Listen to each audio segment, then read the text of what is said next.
Hello and welcome.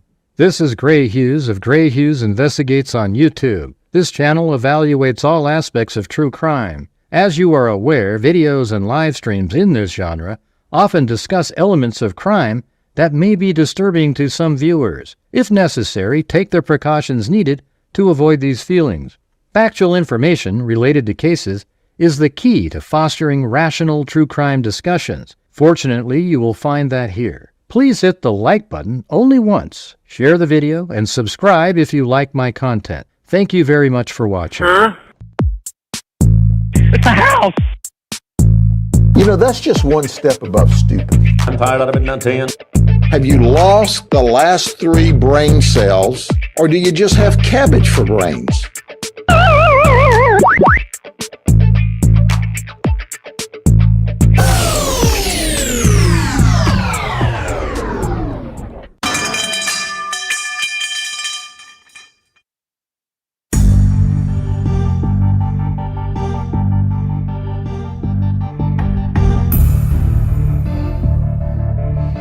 Alright, man, that was, I like that. All those sound effects that came in.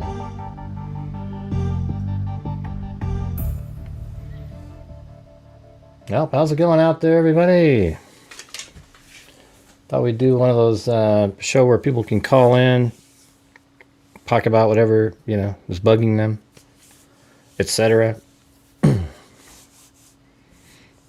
Hello, Lisa Valenzuela, Chris Cunningham, Scrappy Hoosier, Wild Bill Wassman, Alley Cake, Pink Diamond, Alley Cake, I already said that one, Juju Bean, Patricia Wilkie, Bruce Holdaway. Every time I see your name, I always think of, let's see, what's that show with it was on HBO with all the kingdoms, you know, of the, I don't know, it had like dragons or something. There was dragons in it. I can't remember the name for some reason. It's weird. I was like, I remember the part, hold the door. Hold the door. Yeah. All right, so this is just an earlier show tonight. I'm going to try to, I want to see if I can, yeah, Game of Thrones, that's right. That was the one. Had the different kingdoms in there. I always think of hold the door. What he kept saying in that one dream. So, anyways.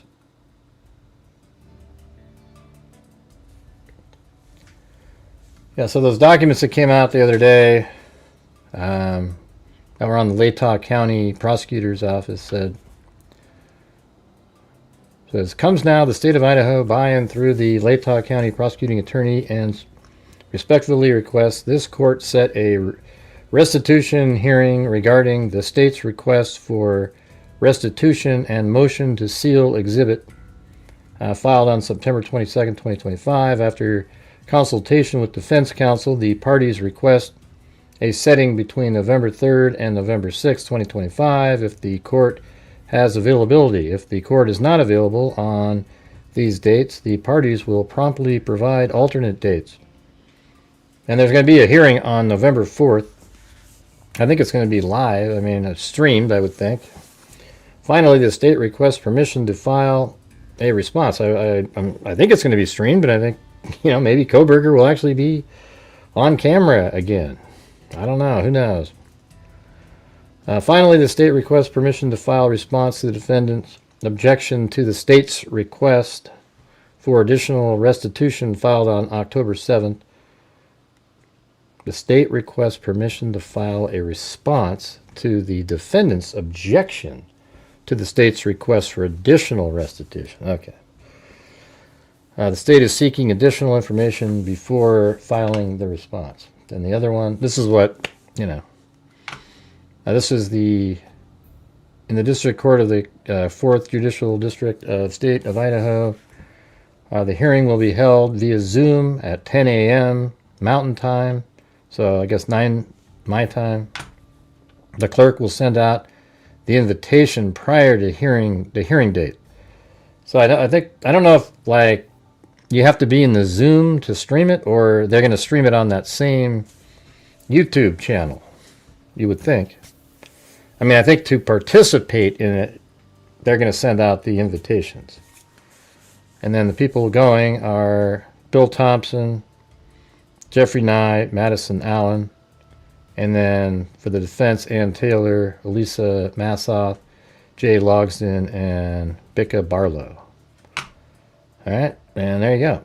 And this is by Renee Waters, Deputy Clerk. All right, guys, but like I said, this is our only show today. So if you have the ability to help support the channel, I'm sure we won't get very many people watching because there's other live streams going on. But if you have the ability to, that would be great. We only have 80 people here, so if we hit 100, it'll be a miracle. Isn't that just weird? You know, I mean, it's crazy.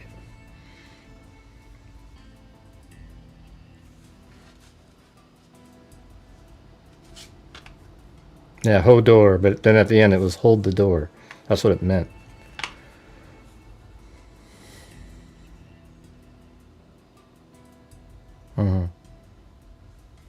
Koberger's lawyers say victims' families got enough money from GoFundMe donations already. I mean, I guess there's sort of a point there, but I don't know. I mean, here's the thing: if you let's say they send money to Koberger as for commissary, and you take the money, and he doesn't get any of it, and it goes to restitution. Well, his parents aren't going to pay. Nobody's going to send him any more restitution. Which, you know, I don't give a damn if he has, I mean, not restitution, any more commissary money.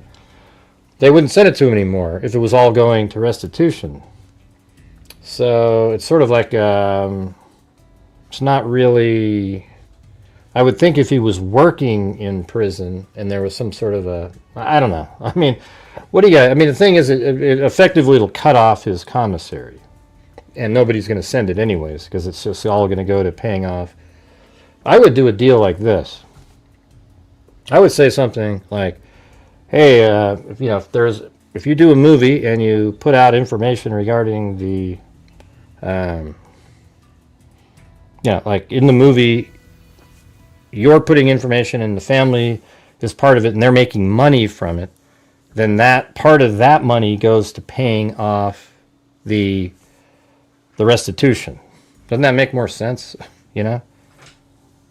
Yeah, I just said that, Bruce. I was just wording it that way. Right. So, like, if let's say they make money off of him. I know. I already said that. Yeah.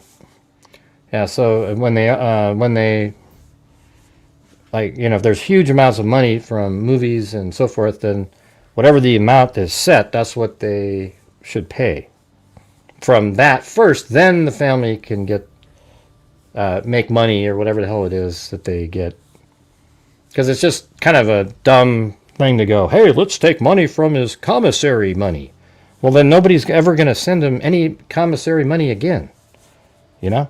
It's a complete waste of time.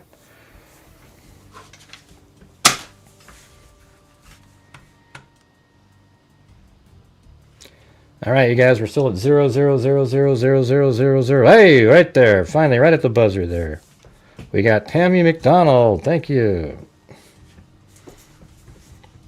Gonna be a tough one tonight. You can already tell by how few people are here. What's awesome? Let's see. We got Joe, Amelia, Lopez. I'm not sure if you have to be here or not, but anyways, lawyers for convicted Idaho student murderer Brian Koberger have asked judge to excuse the 30-year-old former criminology PhD student from having to pay roughly $27,000, which would be easy to fund from any book deals or movie money, anything like that. I bet you Dateline would give Koberger $1 million to tell his story because they'd make 10. You know it. Every person would watch that thing. If there was an interview with Koberger sitting there and they asked all the questions. They would make so much money on that. So I just think, because they didn't, strike his ability to make money. There you go.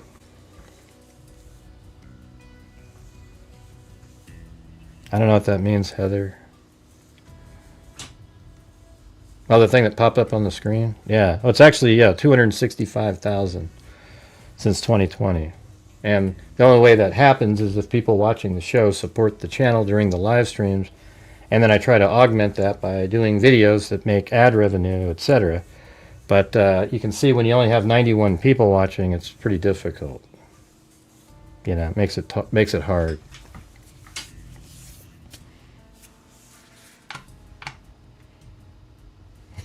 Maybe my title wasn't too grabbing. I don't think it has anything to do with that, though. I mean, it's obvious that people don't get notified when I put out my shows.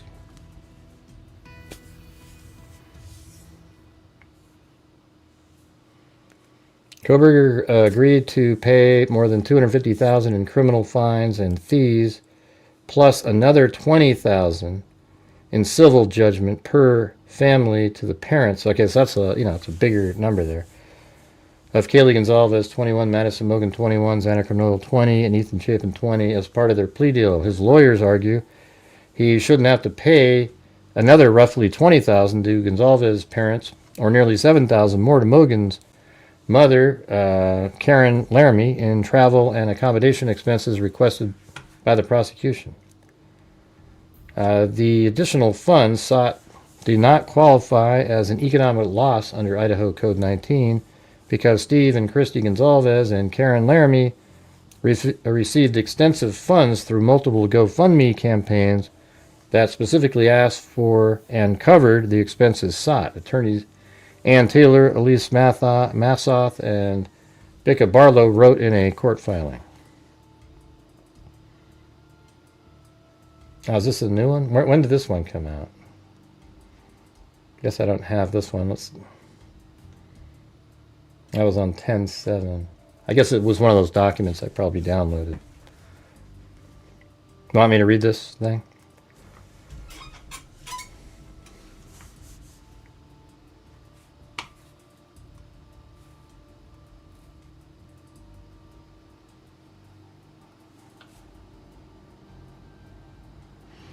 Right. But we've had one person support the channel tonight, so I need to have more people supporting the channel to try to reach the goals. Alright. It's just really frustrating. Comes now, Brian C. Koberger, by and through his attorney of record, attorney of record, objects, I'm not sure what that means. I think it just meant objects to state's request for additional restitution. They put it, I don't think this A is supposed to be there. For additional restitution filed September 22nd, 2025. Oh wait, actually I think there's more words on there. Maybe I can I download this thing? Let me see, 10/7. It's gotta be in here, right? No, right there. Defendant's objection. There it is, right there.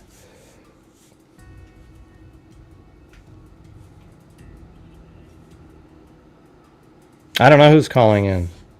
I'm just gonna put the link in here, and people can call if they want it.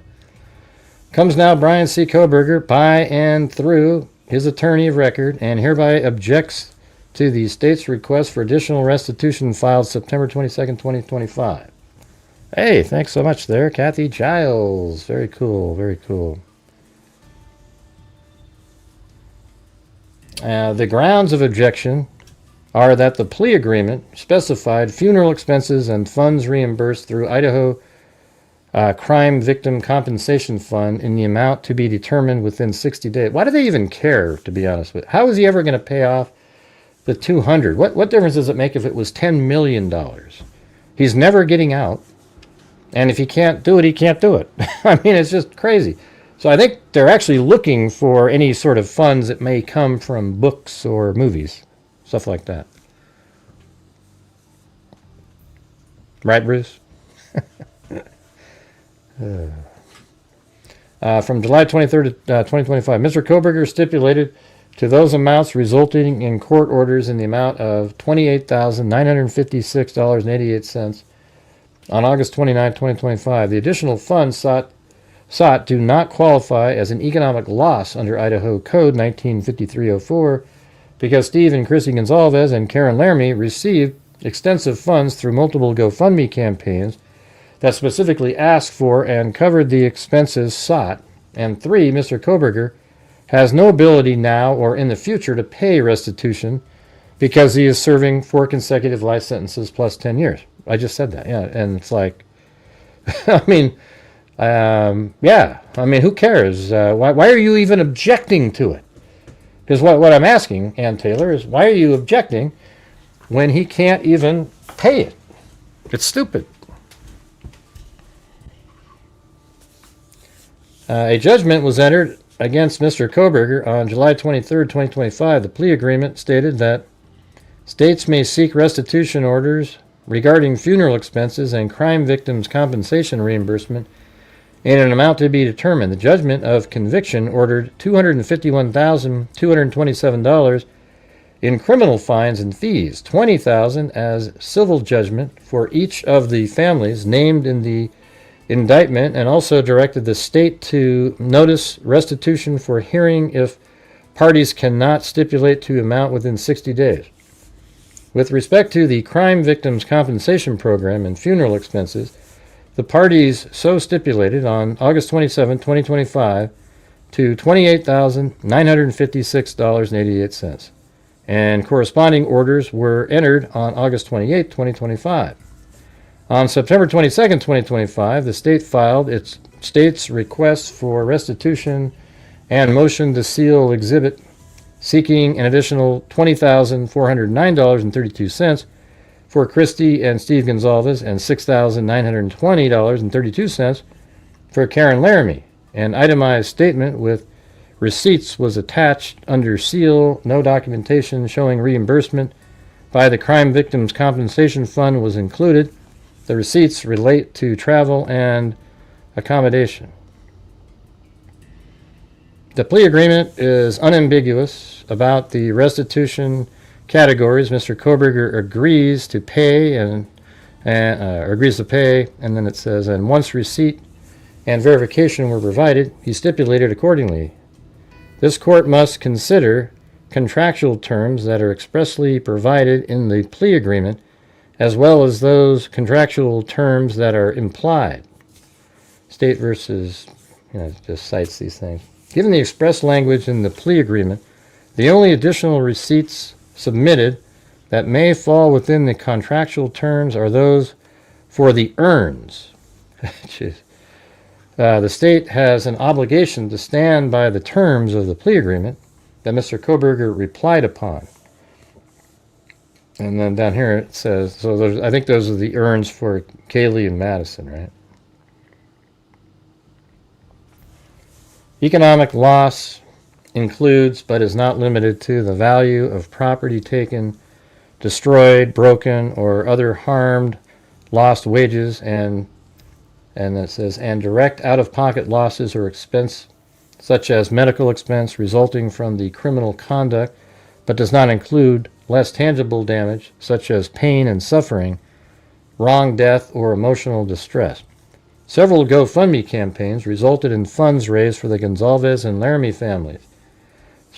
Specifically, one GoFundMe campaign for Madison and Kaylee raised $73,493. These funds were promoted as going to both families. Another GoFundMe campaign for Karen Laramie raised $48,815 to help Maddie's, they put quotes around, to help Maddie's family attend the Idaho trial, and also clarified that the funds were in fact used to travel to Boise for hearings, including the sentencing. And then there's a link to the GoFundMe page. A third GoFundMe campaign for Steve and Christy Gonzalez raised $85,583 for the purpose of attending court hearings in Boise after venue was changed. Thank you, Michelle H. Given the specific funds sought and obtained for expenses to travel to Boise, the request should be denied because neither family suffered an economic loss for that which the state seeks reimbursement. Both families did indicate a desire to refund any donations after the case resolved after sentencing, but whether they were able to accomplish this, see, they're trying to put this in here to put pressure on the family right here. See that? Why would you put that in there? Both families indicated their desire to refund any donations after the case resolved after sentencing. But whether they were able to accomplish this or donors requested funds returned is not included in the state's motion. Right. Yeah. So now you're, you know what they're trying to do there. It's crazy. Idaho Code Section 195304 provides a guidance in determining whether restitution would be appropriate and states that the court should consider the amount of economic loss sustained by victim as a result of the offense, the financial resources, need, and earning ability of the defendant, and other factors as the court deems appropriate. And then it says, economic loss is addressed above, and in light of the GoFundMe donations, the specific funds for which the Gonzalezes and Karen Laramie seek reimbursement, there is no sustained economic loss. Additionally, Mr. Koberger has no ability to earn money or pay money given his 4 consecutive life sentences plus 10 years. Hey, thanks, Allie K. Unlike other cases where... That's right, everybody. Ocean wave, ocean wave, ocean wave. Unlike other cases where the Idaho courts have ordered restitution for short and long prison sentences, Mr. Koberger is different. He will never have the ability to pay restitution, and even though he stipulated to restitution amounts, there's no foreseeable ability for him to ever make payment. Right. Except, okay, now here's the thing. Now, if they make a movie or there's a book, I mean, the parents could just say, it just goes to them, and they're asking Brian if he'll participate. So I wonder if the parents are big enough, have enough moral fiber in them to, make a deal and then make sure to the first amount of money gets paid to the victims that your son, created by your son, That's how it would have to be, but it'd have to come down to, I think what's going to end up probably being is that the amount from Koberger will be paid by ABC or NBC or something like that. That's going to be the restitution amount, and then the family will get a huge chunk of money because they've been affected. I feel bad for the sisters, maybe, I guess even for the parents, I guess. I mean, we don't know what they knew. Was it like Dexter, where his whole life they were just kind of thinking he was going to be like that? We don't have that information.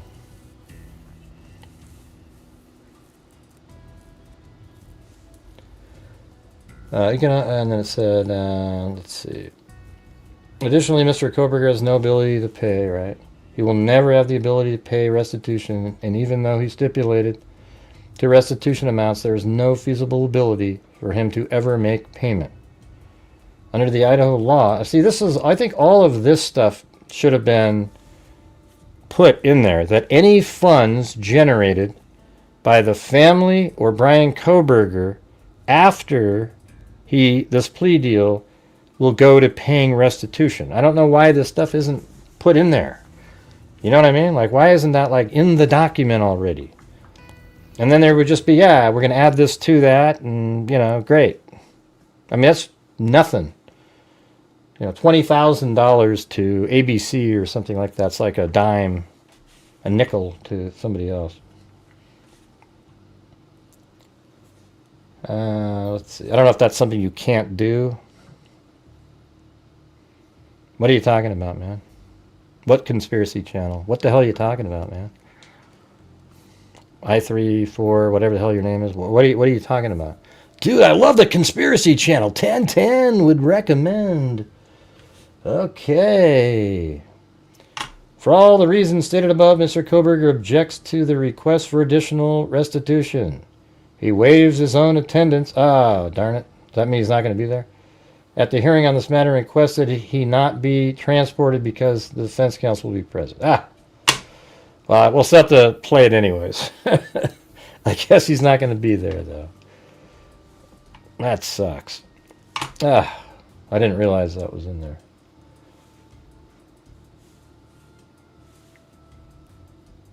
Yeah, what does that mean, I34 COD? You got one more second, and if you don't answer within 30 seconds, we're going to remove you. Because nobody knows what that means.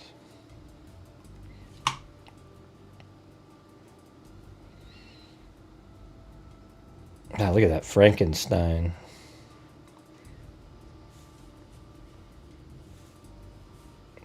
Tyler is innocent. I don't give a damn what you are, man. You know what I mean? Thank you. Nobody knows what you are. You notice everybody's starting to say that now? They come in and they say that they're special forces and, just sort of, there's a whole bunch of legit special forces people. And then you got these people that just randomly type something in as if because they're in special forces, they know how to investigate a case better than everybody else because they've seen it before. It's like a paralegal saying they know a whole bunch more about, how criminal cases and investigations work because they're a paralegal. No, you don't. Okay? You don't. How many times have we heard that? I'm a paralegal, man. I know how to investigate. No, you know how to grab a Coke for your boss. That's really naive, Gray. We do so much more than that. Okay, you type up a couple memorandums. Yeah.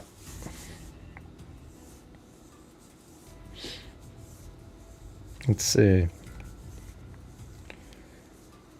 All right. Well, anyways, you guys, if you guys could please help support the channel tonight, that would be awesome. We only have 111 people watching, so we're going to need some people that don't normally do it to try to get to the goal tonight. I mean, 111 people, that's ridiculous.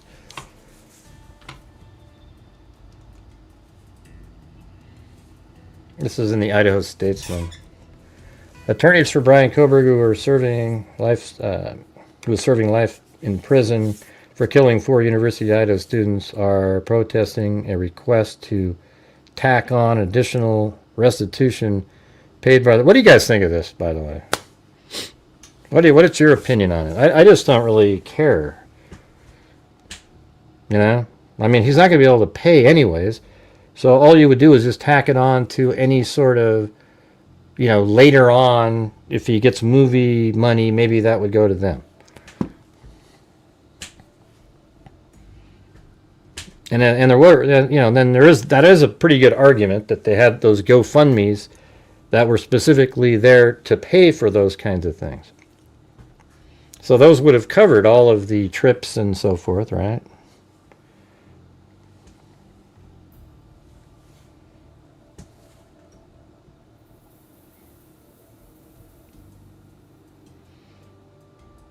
Right, it doesn't mean anything. I know it's more than getting a Coke for somebody.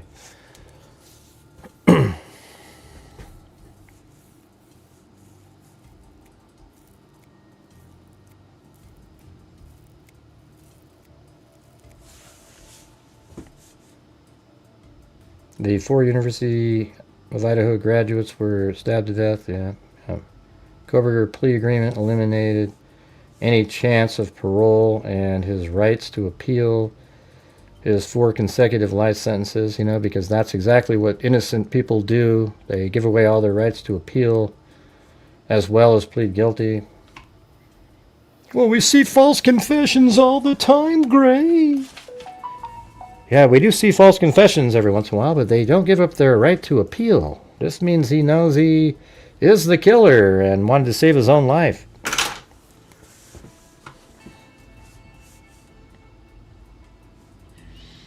I believe it should go to the victim funds.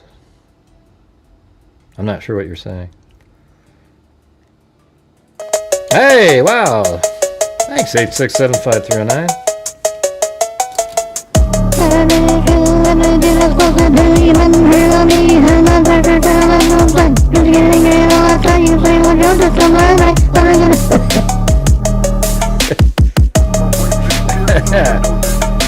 Wait, hold on. Don't leave yet. Don't leave.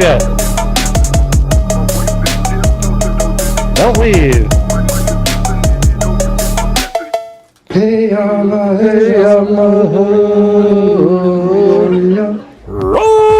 Pixa. Thank you, Tracy and Talk.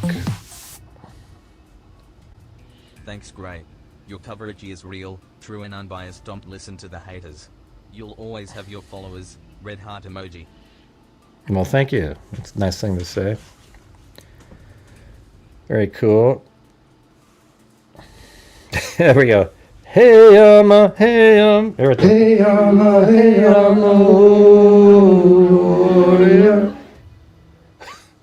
you know, every time I hear that, it brings me sort of, there's some weird emotional thing that I get from that, you know. It's a totally different time, you know, when true crime was just sort of a better place, you know. And but it was also the case that we were covering was so sad. When that was, you know, Devontae Hart. He went up on stage, remember that? Let's see, for instance, Mike Tyson's our victims got millions. It should have went to the fund for all victims. Not everyone who's a victim of crime is able to. Yeah, I see what you're saying. I don't know. I think every case should be. It's not communism, socialism thing. Let's say some cases. That's the way it turns out, you know. And you know, I mean, it does suck. I mean, I remember. What's her name right now? The Ron Pexa came from which Molly Tibbetts, right? So Molly Tibbetts, they had like a $300,000 reward, like so quickly in that case, and then, you know, they found her body, and then an arrest was made not too long after that.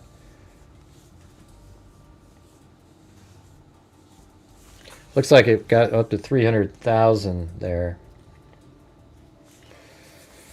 That's where restitution totals more than 300,000. So I would just say, in the hearing, I think they should say any future income derived from Koberger or the family, his family, or an associate of the family. I mean, you can't have it. You have to really get it locked in. That the first 300,000 of profit go, and then in the negotiations that the family could have with Dateline or whatever, they would say, you guys are going to take care of the 300,000 restitution, and then now let's negotiate on how much we're going to make, and the 300,000 cannot be considered in their negotiation. So you just go, that's just an extra amount because whoever does this, Dateline or, you know, ABC, whatever, they're going to make millions on an interview and that involves Koberger or the family of, you know, it's just a given, right? Who here wouldn't watch it if Koberger did an actual sit-down interview and, you know, said what he did? I think every single person plus everybody else would sit down and watch that. No doubt about it. You guys even here? Yeah, it was a different time because nowadays it's sad because true crime is a different world because you have to make it to survive. you have to cover what's really popular at the time, or you'll just drown. And that's just the way it's sort of started becoming that way about 2 years ago. And I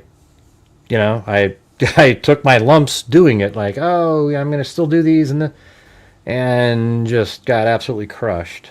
It sucked. But when I started doing this about 6 years ago, I could. I've said this many times, but I always like to let people realize that I was able to cover any case I wanted to cover, and people would show up and watch because it was something new and it was interesting. And then some more cases became interesting to people because I'd be covering this one, maybe somebody would cover that one, and this one, and then somebody else would pick up the one I was covering, and then all these other cases would be talked about. Now, what happens is you got something really big, and then everybody picks up on the big one, and then if you try to cover a different one, people are like, oh no, I want to still talk about that one. Hey, it's really in. And there's a live stream at the same time as yours. They're going to all run over there and watch that one, and you just can't make it. And so you sort of have to cover ones that everybody wants to be talking about, which kind of makes sense, right? I mean, why would you? Before it was sort of like I covered what I wanted to talk about, and then people would watch because it was still interesting. I covered it the same way. But now you have to cover what everybody else wants to talk about. So I guess what it would be sort of like, it's sort of interesting. It would be like if there was one food cart in town, and you cooked food and it was good and everything. People would show up and eat it.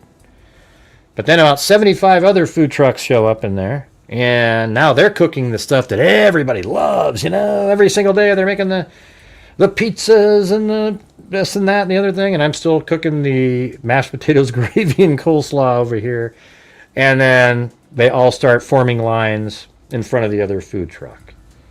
And that's how it's come. Did you guys see? Look how many channels popped up just because of the Charlie Kirk case.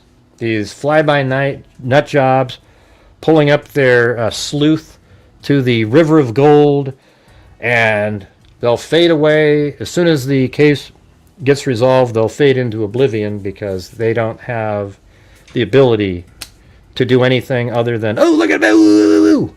Well, they might find another one to do it on, though, to fake it on. So that's kind of where I am right now. Now, it's against how I want to be, but I just can't do it. I'm trying to survive and make it and be able to still donate money to at the end of each month to true crime-related charities, et cetera, et cetera, et cetera. And look at tonight, 128 people. I don't have the right the title's pretty basic, but I've had the same title on before and had 350 people watching.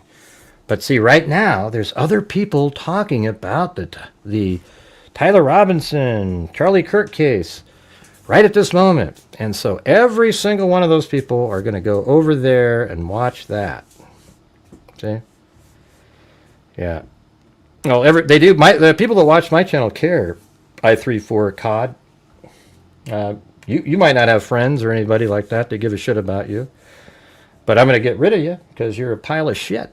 All right, so have a good one. Ugh. Kind of a loser. Jesus God, what an asinine person. I have tons of experience. I'm going to be, hey, I3 for COD, come back in 6 months and you're going to be, I nailed this case, the Charlie Kirk case. Unfortunately, idiots like yourself have no clue what you're talking about, and you're just going to be ashamed, but you'll pretend that, oh, well, you see, because I thought, and you'll come up with something. All right? I know, it's amazing the stuff that they say when they come in here. Hey, thanks, Jump for Joy. It's crazy, isn't it? I mean, this guy comes in, yeah, clearly you have no experience on the case, but okay. Mm-hmm. All right, buddy.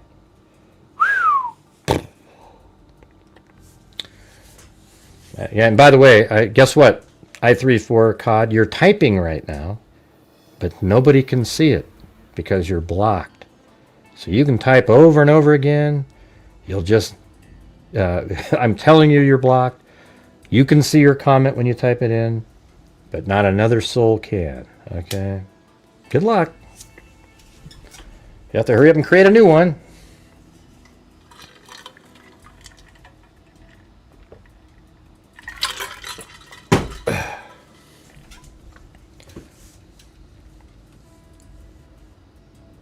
Yeah, well, you know, he's blocked though. That's because your system doesn't work. Don't worry about it.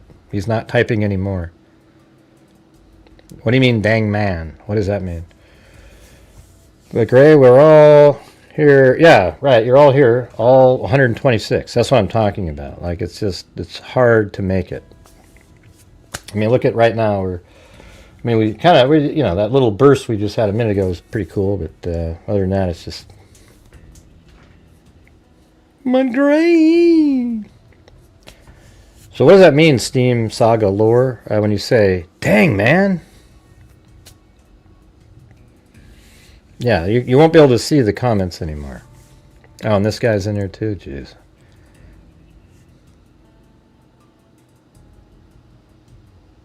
Yeah. See, here's that no name. I don't know why his comment got to stay up there that long. But that person's been a troll from day one coming in here.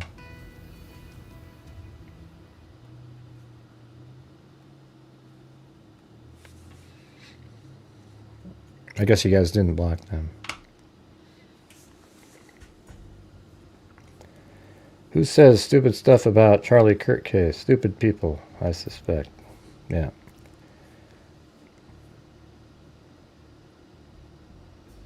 What does that mean, G670?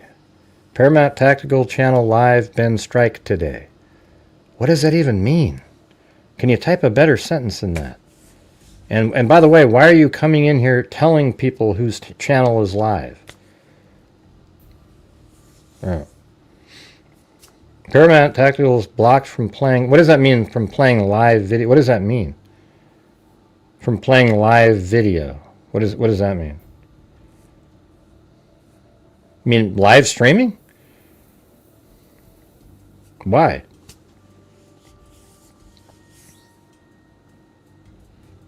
I don't know what you're saying when you say that.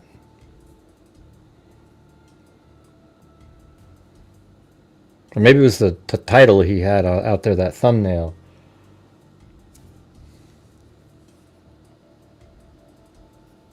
For doing what? What the hell is he banned for? It's ridiculous.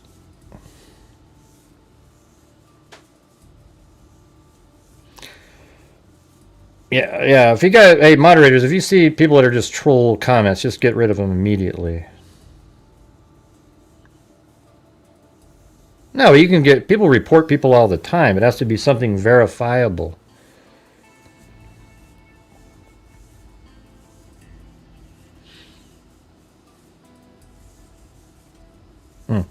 Anyways, okay, I'm going to open up the lines here. You know, when I say lines, I don't have a line, you know.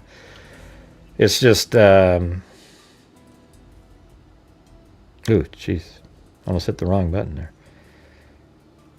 Yeah, it's just a link, and you just click on it, and, you know,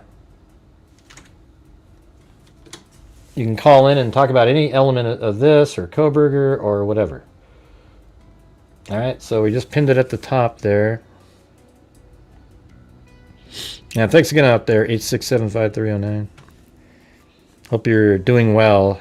She's found some amazing sort of Americana, you know, oldie stuff. She likes to collect like clothing. That's what she does. Clothing from yesteryear, and she goes around, finds just absolutely, you know, tossed aside crap from like 1930 or whatever, cleans it all up, makes it look almost new again. And it's pretty amazing. She's all around. She's almost, I think she should have a show at this point. Yep. Thanks, Wild Bill Wassman. That's right, you guys. So if you're here watching, even though we have a smaller crowd tonight, if you could help support the channel, that'd be great. I'm going to be taking Friday and Saturday night off. So I kind of have to, I don't think it's necessarily going to happen, but try to make some headway before that. I mean, I might come on live, but I'm going to be, where that place I went last year with the Waldport where I was filming? I got that cool drone flyby video. You don't become one, Steam. And especially when somebody asks in the chat, they almost never made one. I'm going back there again. Except this year it's going to be 30-mile-an-hour wind and pouring, I guess.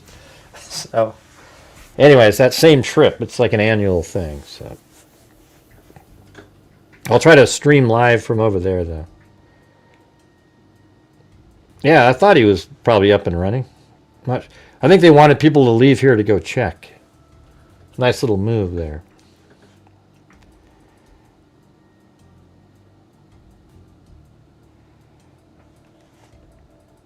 Yeah, I mean, the mods that I have are good at doing that already.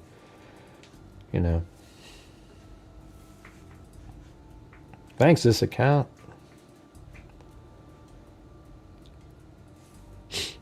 Yeah, so I don't know. Call in about whatever the hell you want to do. I mean, there's all this information about there. They keep talking about the guy wearing the maroon shirt. Okay, there's a guy that looks like, I mean, you've seen it, right? The image out there that they say is Tyler Robinson. And then there's another image, he's just sitting around doing nothing. And the guy that you sent it to, they never seem to... let's see, what is this?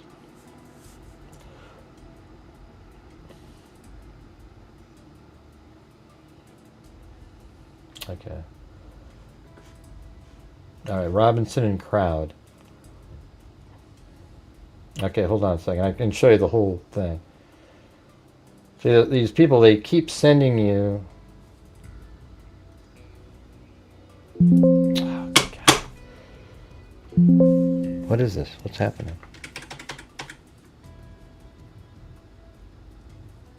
Okay.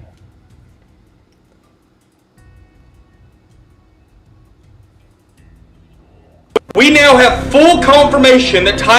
Yeah, see this little guy running right there? Maroon shirt, white hat, shorts, and white shoes. And he goes, look at these fools. We have full confirmation that's Tyler Robinson. Well, there's another guy with a maroon shirt. Oh, it's a white hat. And then there's a guy over there, there's a guy over there. He's running right there, right? You see that? But the reality is that's this guy right here. You see, he's just a guy sitting in the crowd. He has no backpack with him. He was there to visit. I mean, look at right there. See? That guy and that guy are the same person. And look at the shorts are black. They're not green. He's wearing, I don't even think those are Chuck Taylors he's got on there. He's got these big bony knees that stick out. I mean, these people are crazy. And they just keep going and going and going and going, and it never ends. But that's him right there. And sure, he's a thin guy. His legs and everything don't look anything like Tyler Robinson. He has a hat with a logo in the front. Yep. But he's no backpack on.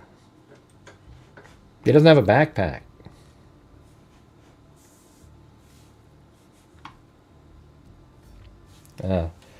We got somebody that's calling themselves President Trump calling in. Let's see how it goes. Hello? Oh, hello. Hello, Grant. How are you? That's pretty good. How are you? I see that you're doing the stream. I had to call in. Yeah? Are you doing are you using one of those little apps that change your voice? What app? I don't know what the hell you're talking about. Well, thanks, President, man. I just called in because I saw the link right there. Well, cool. All right. Well, so you're just sitting around. You're not building the Like I thought you were building It's being built. the dancing. It's been built by great people. I've been being by great people. What do you think of the media, all the images they're doing out there where they're breaking they're tearing down the East Wing? I think we need to do it. We want to be good. We want to be big. We want it to be beautiful ballroom. And I think that the media is it's fake news. It's a famous term I coined. But the fake is hell. Well, I agree with you. A beautiful ballroom. It's going to come out. So you're going to have some different people that are really great. Yeah. Well, it's pretty good. Sounds like a pretty good imitation you got there. What was that? I said it's that they have those apps that make you sound like the president, but the words you're using are pretty close too. You almost sound like one of the like a legitimate Trump. No, we're here. No, we're here. You have to understand that we're here. I don't know what's going on with your echo. People are saying there's echo. Oh, we got the echo. Hold on. I don't know. Did you fix it? I hope you fixed it. Yeah, the echo's fixed now. That's good.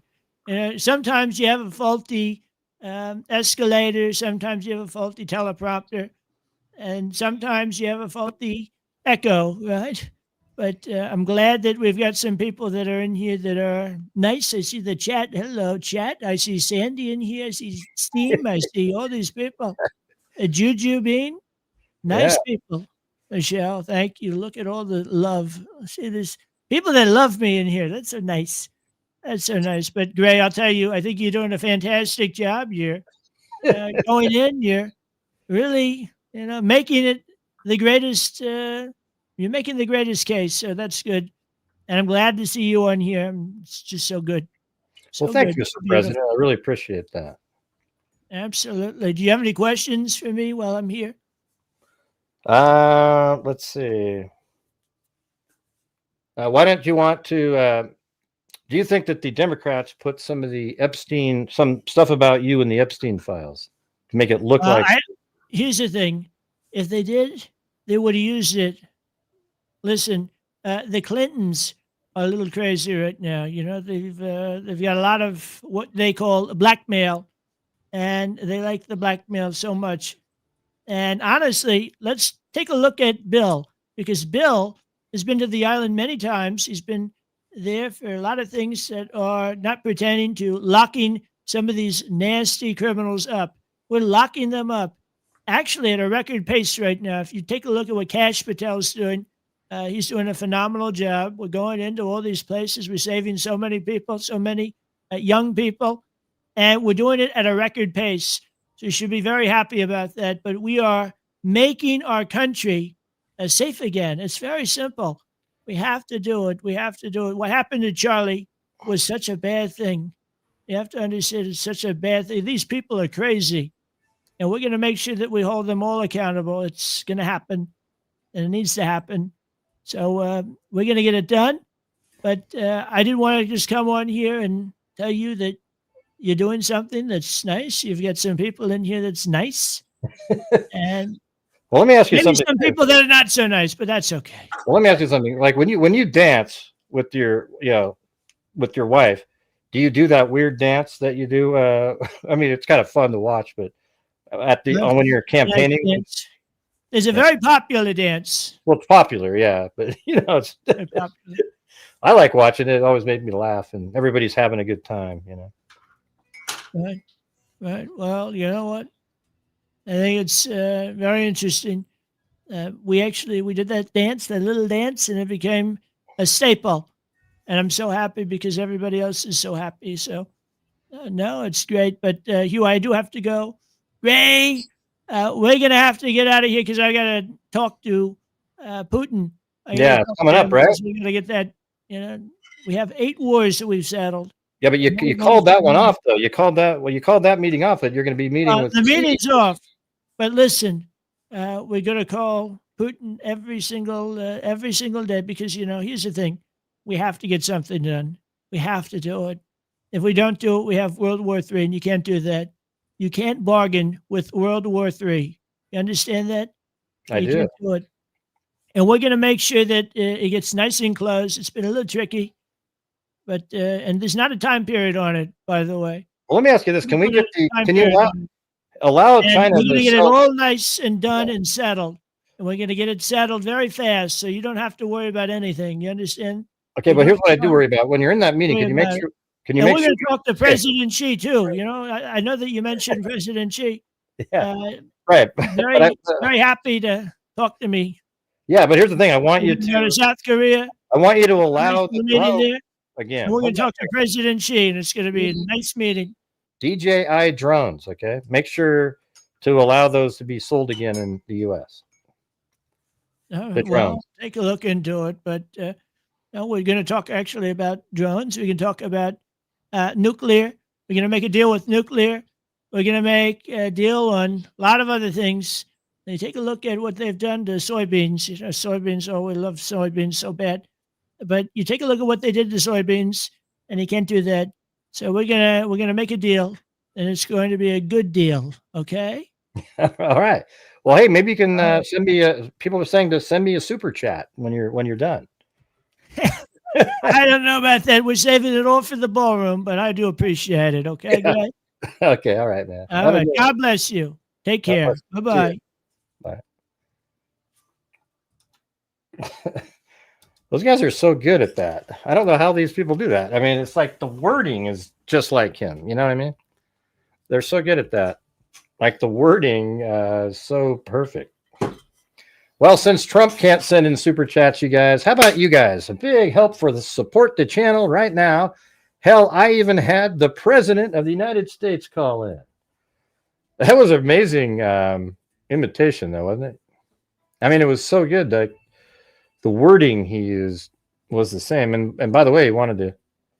I know that's what's hard to do is all the the wording. They're pretty good at it.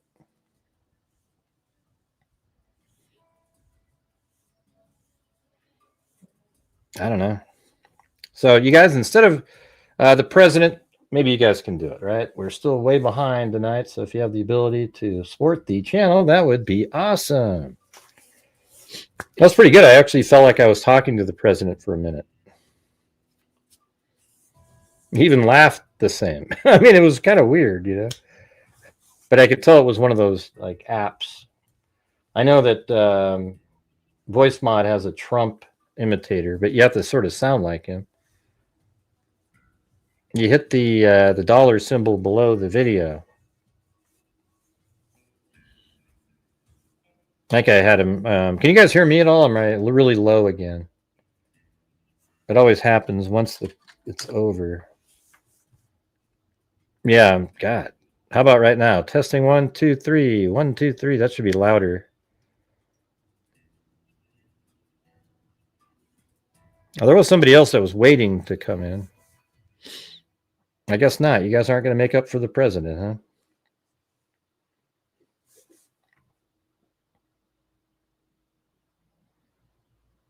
Yeah, he said everything he said was exactly what you would think he would sound like. All the different wording and everything.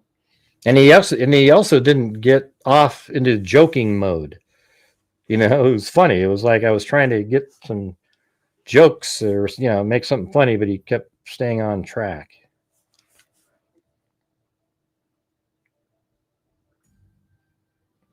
Now my mic is really good. It's actually not a Shure Rode microphone.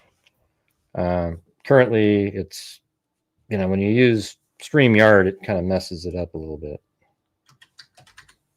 But you're a clown, so get the hell out of here.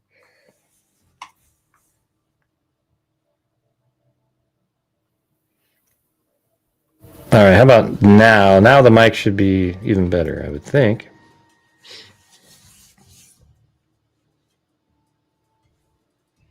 All right, I'll try it again, you guys. If you're watching the channel and you have the ability to help support the channel, I would appreciate it. We don't have a big crew, a lot of people watching tonight, but I still got to try to make the goals. So if you have the ability to, I'd appreciate it. Maybe get channel memberships. We could use another 28 channel memberships. That would probably do it. You know, so if you got 28 channel memberships all together, we'd reach the goal. Yeah, that was pretty good. Whoever that was. Testing 1, 2, 3. I got to turn off the echo thing again, and then go back to audio.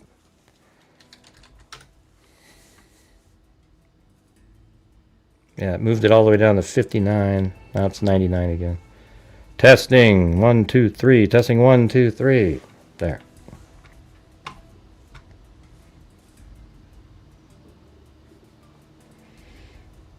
What's going on now, you guys? I mean, we're just sitting here struggling and struggling and struggling. I don't know how to do anything better, you know? I just... Very frustrating for me. Tyler, boyfriend was there. I don't need to keep watching those videos.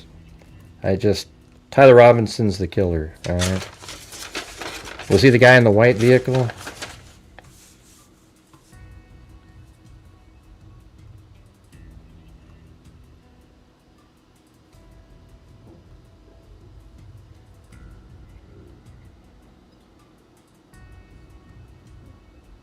Now, thanks, Eileen and Peggy.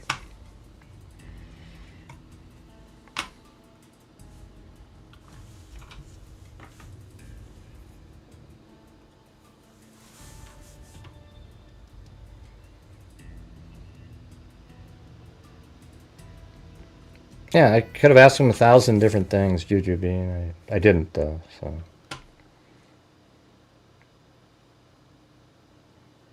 Yeah, we don't know if anybody looks like his boyfriend or not. Yeah, it's all fake.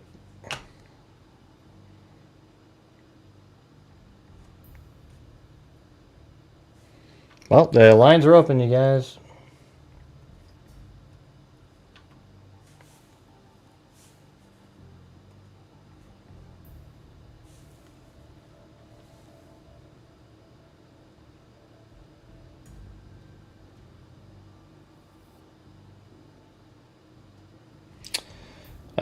Well, the chat's dead. The channel's dead. I'm just gonna take off. I think this is ridiculous.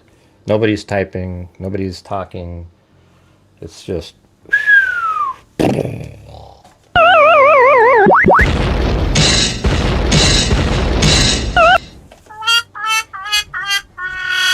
it's at the pinned at the top. The StreamYard link at the top of the screen. It's right there.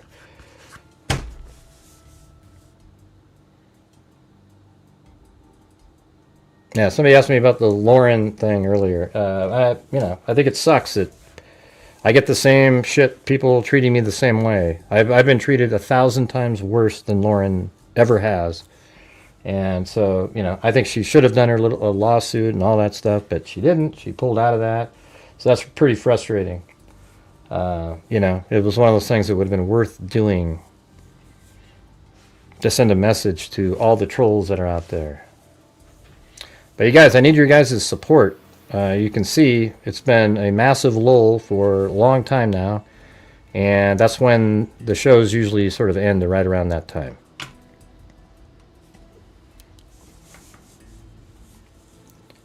Yeah, it's not a phone number. You click on the link and then you have to turn off your, you don't use a camera or anything like that.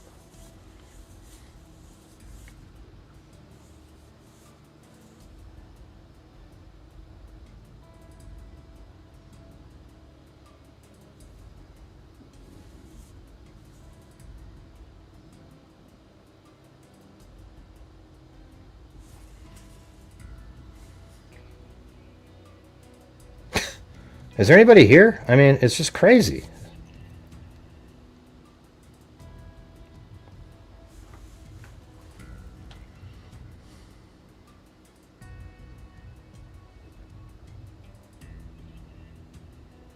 Yeah, she's a YouTube host.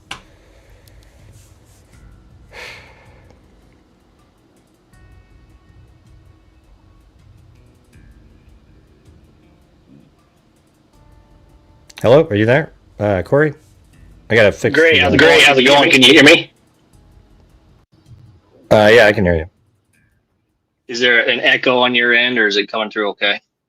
Well, there isn't. I had to put on echo cancellation. Got it. Okay. No, man, I just wanted to say, I mean, I know gets a little frustrating with some of the online trolls, especially on X, but keep doing what you're doing. I mean, I enjoy it. It's nice seeing a refreshing approach to really an emotional topic. I think a lot of people are letting the emotions get the best of them, and they kind of develop a conclusion first and then run headfirst into guesswork. You're kind of. I just wanted to say it's refreshing. Well, cool. I mean, but there's just so much.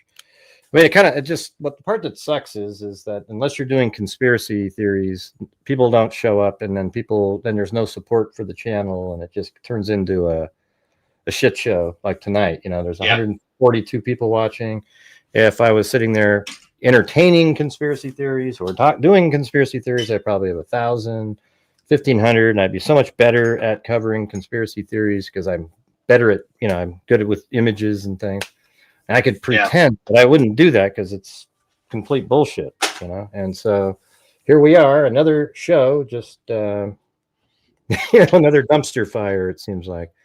It's like. Well, I can tell it. I can tell it is kind of frustrating on your end, and I wish there was a better solution to it because, the clickbaity stuff we all know. We've seen how it is on X. It obviously works, which is sad because I think it's just unraveling. It's unraveling people's ability to grasp onto reality, and it's sad to see really because it doesn't. We don't gain anything from it as a country. We don't gain anything from the crazy conspiracy theories that don't lead anywhere. And it's sad. I don't know if, like maybe Candace, I don't know when she's coming back from her vacation, maybe she'll, change a little bit. I mean, who knows?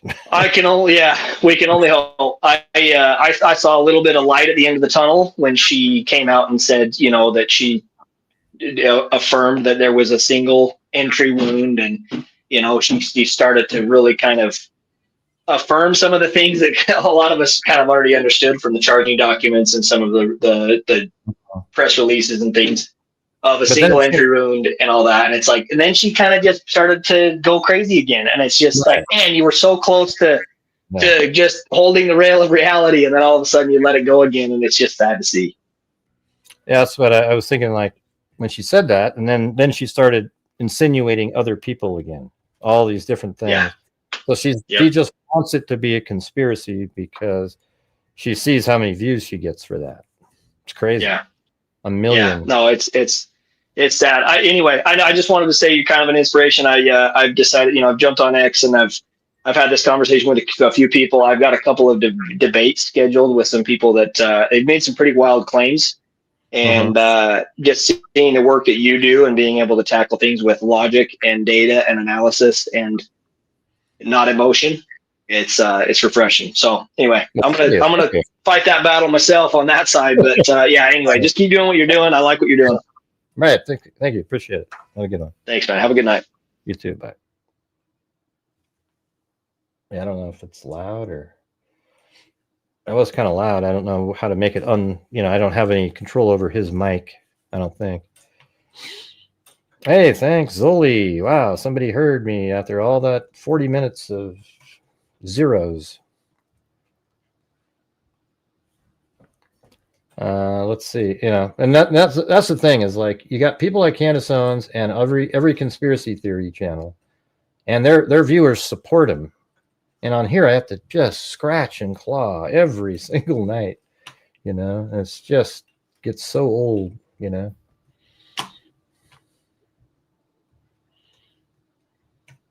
just almost never a night where I can just, it's smooth. Let's see.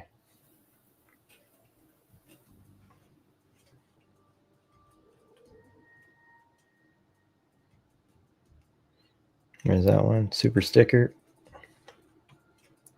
Man, you guys all had a lot to say when he sent the super chat in. You all said thank you, but you don't have anything to say other than that. I mean, it's like the chat froze for 10 minutes.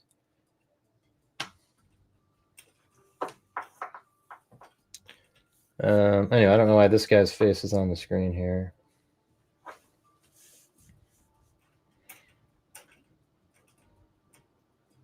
Right. You pay no attention to people who make no sense. That's a pretty good way to do it, I guess. Yeah, so if you want to call in, you can get up on the StreamYard link up there.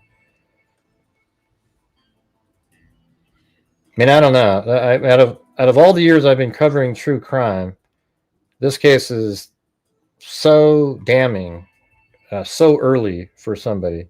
It's just unbelievable. And then maybe that's why you guys think it's a conspiracy, because it's just not believable. He could do all those things. And yet we have a million cases out there where the killer was smart, but they made stupid mistakes. Every one of them. I mean, look at Koberger. I don't know if you could call him smart, but he thinks he's a doctoral student. And he goes around and just completely,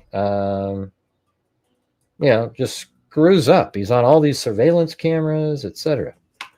Hey, thank you, Tracy Van Brat. Thank you.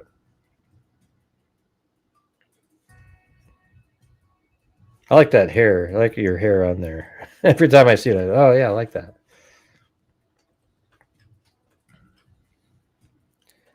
See, I think it's a trained professional. And well, it's not the document. It's already been figured out. Can you explain to me why you think it's a trained professional? Because the shot came from the guy who jumped off the roof. The guy that jumped off the roof is the guy that left the towel and the rifle in the woods. And the towel and the rifle left in the woods contained the DNA of Tyler Robinson on it. And then Tyler Robinson's parents recognized the guy that was on the roof as he was making his way to the roof, going up the stairs. You know what I'm saying? I mean, it's just like you think something, therefore it is. It's crazy. I'm telling you. Look at the probable cause document in this case was written by a prosecutor, not the FBI. They might be using some of the FBI's information, but the FBI has information in a lot of cases, Koberger included.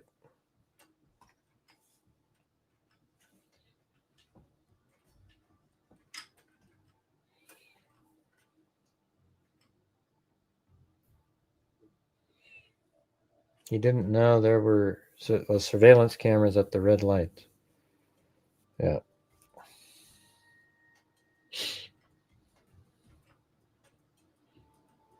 See, look at these people never respond with a comment back.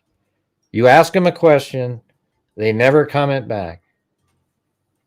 You need a lot of lower body strength to land on the ground and make that shot, or be really light. When I was really young, I could jump off of anything. Didn't matter. You didn't. You didn't. Well, unless maybe, let's see, maybe you did. Maybe if I click on, maybe the live chat, would that make a difference? Oh, you just said the same thing over and over again. You tried jumping off of it. Has to be a professional, everybody, because it's not 15 feet. He jumped from about 10 feet, the height of a basketball hoop, onto the ground.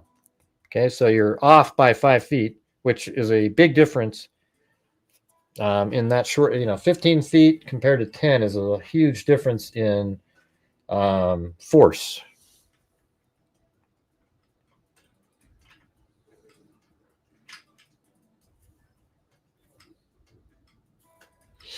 No, it'd be great. If anybody out there is somebody who doesn't believe it's Tyler Robinson, go ahead and call in. We got the link right there, and give us your great takes, your incredible information that everybody else doesn't have that you have. Okay? Because so far I have seen zero information put out by anybody that that is credible in any way, shape, or form that points to some other shooter other than Tyler Robinson. Okay, so you go ahead and find that for me. That'd be great.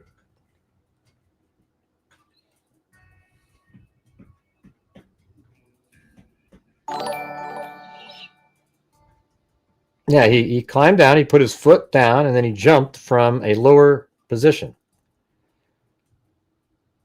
Okay, are you gonna, hey, documentary, you're, okay. Are you being a troll? Are you being a troll?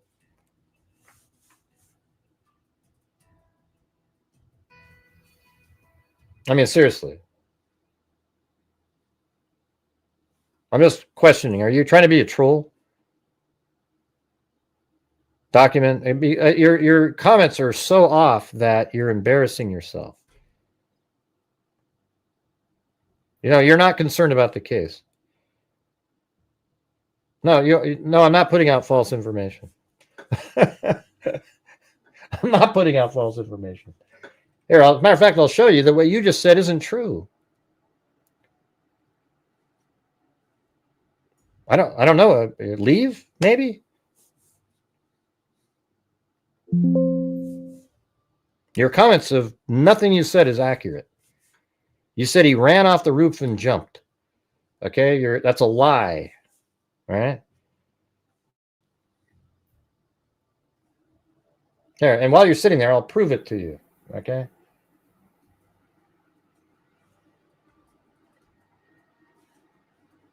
Here we go.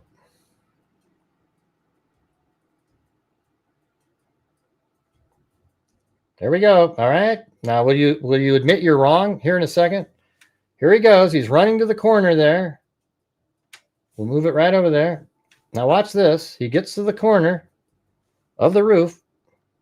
It does its own zooming by itself. Now look what he does in the corner here. He puts the rifle and the towel down, then he lets himself down and puts his foot on the ledge right there. There's even a piece of tape there. Okay, then he jumps from there. You can even see his left leg bend a little bit. So you see how you're wrong right there? Do you see that right there? You've already proved to be a liar. Okay. He lowered himself down about 5 feet, then jumped. So you're a liar. You've already admitted to being a liar because you put out false information a few minutes ago that can be verifiably proved. That's an AI video. The man behind the tree on. Okay, bye. Okay, that's all I needed. I'm just gonna get rid of you now. All right, see you later.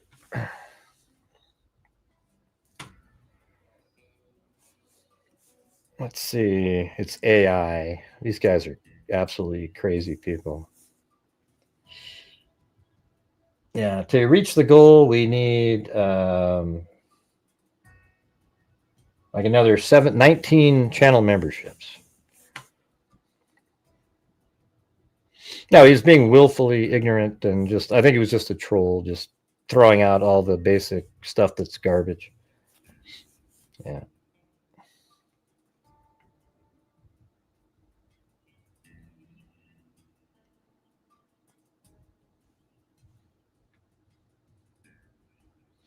He had to be been a troll for sure.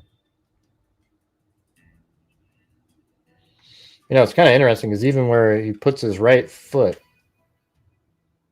see right, let's see, right before that, see his right foot, the whiteness of it. See, there's the middle divider, and it's slightly to the right. That's exactly where that other piece of tape was on that ledge, right where that foot is. That's why I think that and then now the towel and the rifle cover his foot, and you don't see it anymore, but it's still in the same position. He didn't move it.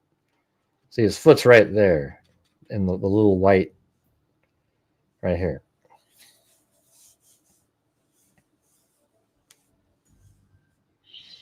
The guy but walked because he went down a hill over there. We were there. There's a hill back there.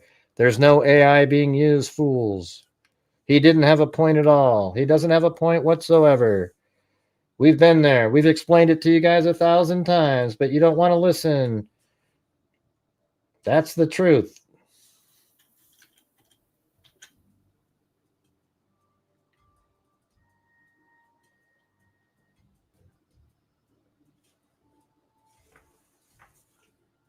He has a point, man. There's a guy that just disappears. It's weird. He just disappears. It's absolutely crazy. You guys are blind as a bat. That's the truth.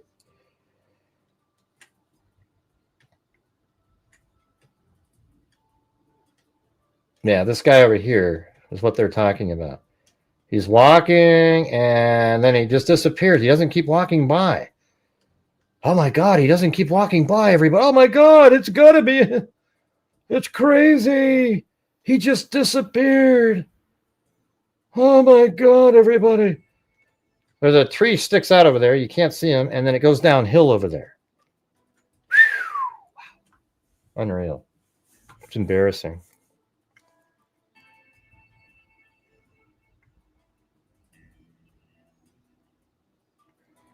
Notice how it doesn't video the person going on the roof, just him running off. You are so stupid. Hey, Soak. There's something wrong with you, okay? I'm just letting you know. Law enforcement described him getting on the roof on a video. They just didn't show it to us. They don't have to show us all this stuff, okay?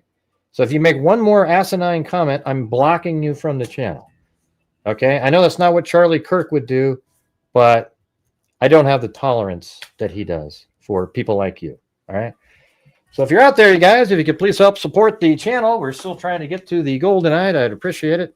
Thank you very much.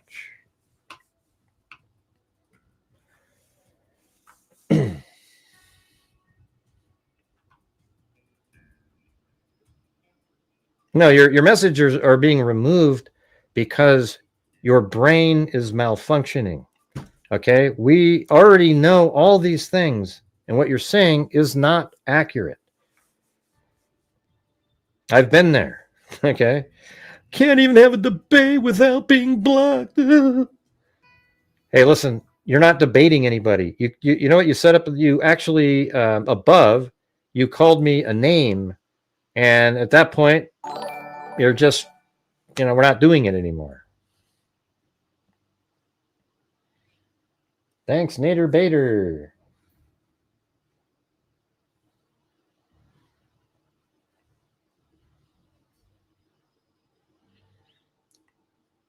Yeah, you're as dumb as they come. The truth is, you're as dumb as they come.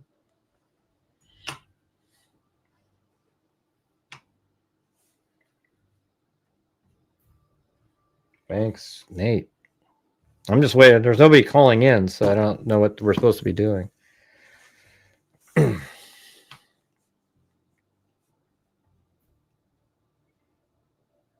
Yeah, but they can't see very well. They just use sonar.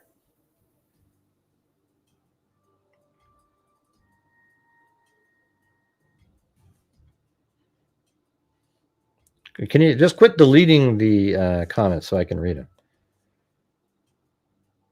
What's your point? So you don't have a point, man. You don't have a point.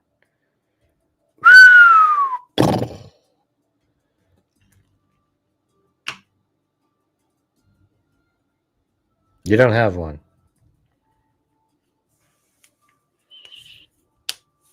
Who cares about the petty nonsense? Gray, you do wonderful work. Hey, well, thank you. Yeah, I'm just putting out the truth in this case. Okay, so here's how you could look at the story. You could look at it like this. That Tyler Robinson was in a gay relationship with a man that was then going to transition into being, in their mind, a female. So basically a transgender person. And then maybe then Tyler Robinson would think, oh, I'm not gay anymore because he's now a female, whatever. Anyways, he got angry at stuff Charlie Kirk would say and thought he would be gallant and a hero. So he found out the event was being at Utah Valley University or whatever the hell the term is. And he thought it, and he saw that it was going to be there. And then he looks like he planned it all out, just figured it out, maybe drove there another time. Don't really know. Then before he left town, nobody really knows when Tyler Robinson left to go there. Was he there the day before? Was he there the day before that? I mean, who knows, right? So he leaves a note underneath the keyboard, and then he goes off, drives over there, and commits the crime. You know, he gets there. He gets there at 8:30 in the morning. He drives around, parks, then walks around. Maybe that's when he scouted it all out to see if what he saw on Google Earth or whatever made sense.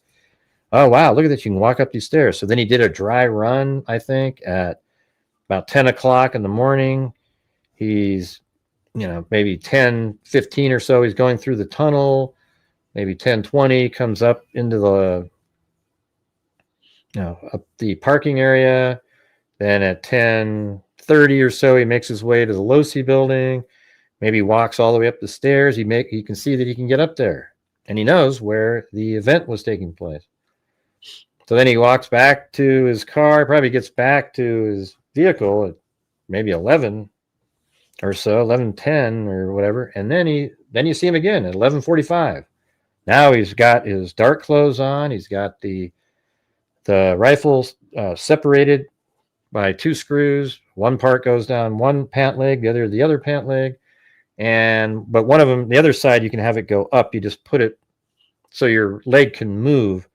His right leg, it had to go down to his knee, so he couldn't swing his hip as far as he'd like it to.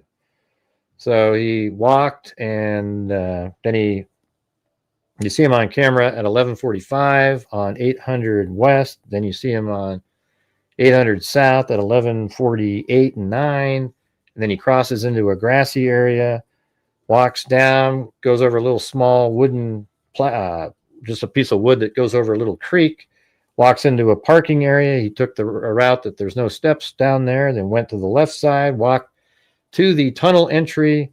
A camera filmed him go into the tunnel, but before he went down into the tunnel, he was on his phone for a minute or so. You know, he was on his cell phone. Then he went into the tunnel. Then he walks down the tunnel, goes to the end of the tunnel. Then he goes up the stairs, and you see him to the right. You go to the end of the tunnel, turn right, and then go up another set of stairs. And when you go up those set of stairs, he was filmed 4 times on those stairs. And those are the images that his parents later looked at and said, wow, that's our kid. That looks just like our kid. And it's weird that his parents would say that it looks like our kid. And my God, what coincidence that his DNA of the person that they said it looked like was on the rifle later. So anyways, he's walking, and then he goes to the Losi building. He shows up there at 12:02. And then he walks into the entry of the Losi building. Probably right around 12:03, I would imagine. And then at 12:15, they see him coming up the stairs. That'll all be seen on the 360-degree camera that they've got mounted above the parking lot in front of the Losi building. Then he goes into the building. He's at the top at 12:15. Then at 12:17, he steps over a wall on the north side, the north side of that little upper platform, and then he crouches down and hides back in there. And that's when he takes the gun out of his pants and assembles it with the 2 screws, puts them back in, screws it together, and unfortunately for him, he left the screwdriver on the roof. Then he got up and ran over to the position in the corner, probably rolled up the towel that he was going to use and used that as the gun brace, and then fired and killed Charlie Kirk at 12:23 and 28 seconds. Then he stood up, grabbed that towel, and wrapped it around his gun and just took off. He still had the backpack on while he was shooting. You can see it in the image where he's laying down on the roof from the side. So he does the shot, and then, like I said, at 12:23:28, then he runs off the corner of the roof that you see on the screen right now, lowers himself down after putting the rifle right there on the edge of the roof, wrapped in a black towel, lowers himself, then grabs the rifle, jumps down to the ground, runs to University Boulevard over there, runs across the street into the woods. That's all seen on camera. Then law enforcement followed him, his tracks into the woods.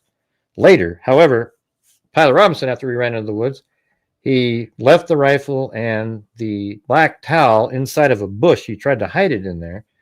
And then he changed clothing back into the maroon shirt, and I think he even had shorts on. He may have still had the jeans on. It's hard to say, but he changed clothing. And then he made his way back to his vehicle by going back the same sort of the way he came, but through a dirt area and then back out on the street back to his vehicle.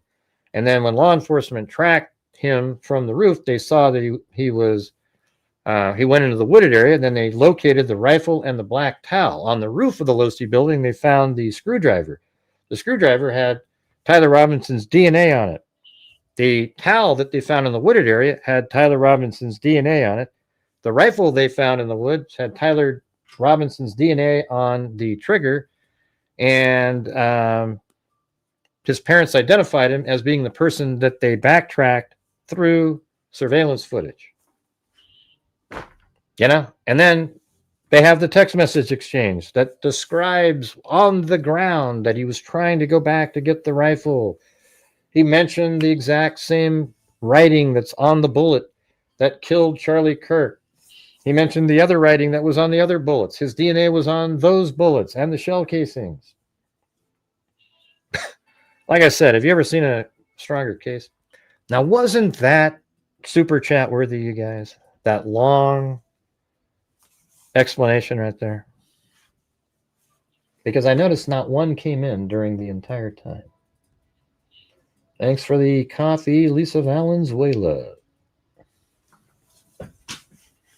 I'm just trying whatever I can to get to the goal. We need 6, 7, 8, 9, 10, 11, 14 channel memberships. That might get us somewhere close. Or maybe 16, really. That would get, yeah, that still wouldn't even be there. That's how slow it is. 17, maybe. Yeah, and then they have them all. They got everything. He's on camera. They can track him everywhere, you know. Hey, look at that. Nunez 69. We just need 12 more now. That would be sweet. Or actually 13 more, but yeah.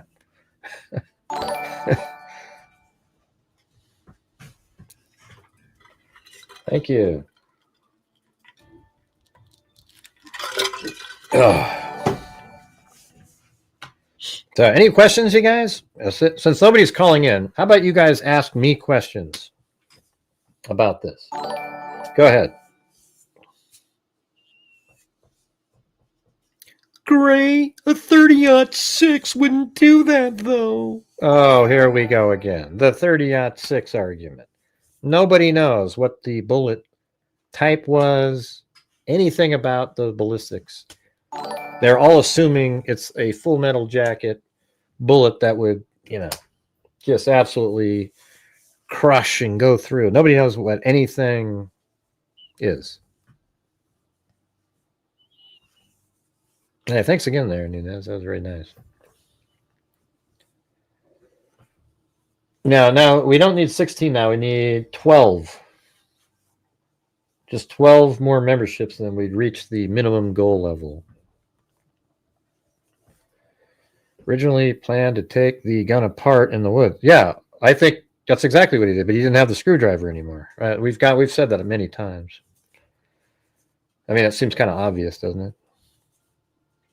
So when he went back to the woods later to get it, he would have had to improvise somehow. I wonder if I think he probably thought the screwdriver was still inside of his backpack. Maybe he hadn't checked that yet.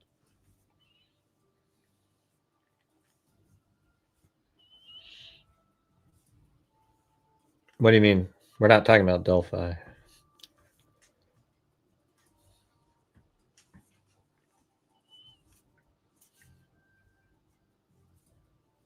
What about a skip on the bullet? I don't know. I think it may have tumbled. My thing is I don't think it went in straight. I don't think it went in with the point hitting the neck.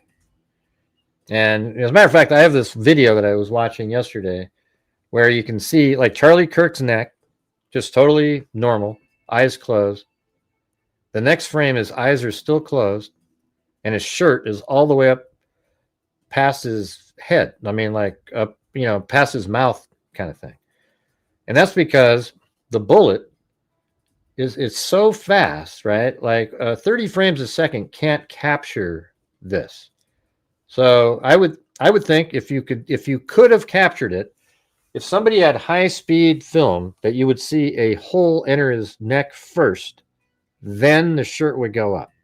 Unfortunately, that isn't captured because it's so fast, and the shock wave after hitting him is so quick that it just shoots the shirt up, and then so then I think that's where people get confused, that they think that the bullet went through the shirt and then ricocheted up. We still don't have like the final conclusion whether or not he had a bulletproof vest on. All right, guys, we still need the other 12 channel memberships. Who's going to be helping out tonight? Let's do this. How did you get started in video now analyzing and true crime?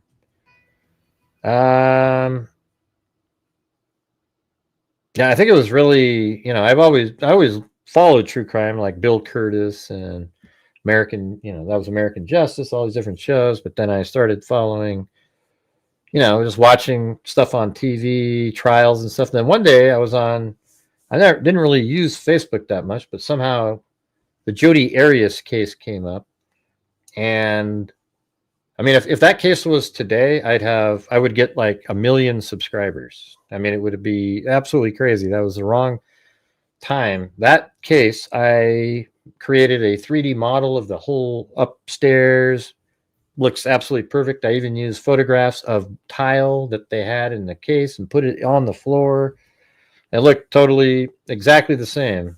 And I was able to show people where different shots were taken, et cetera, et cetera.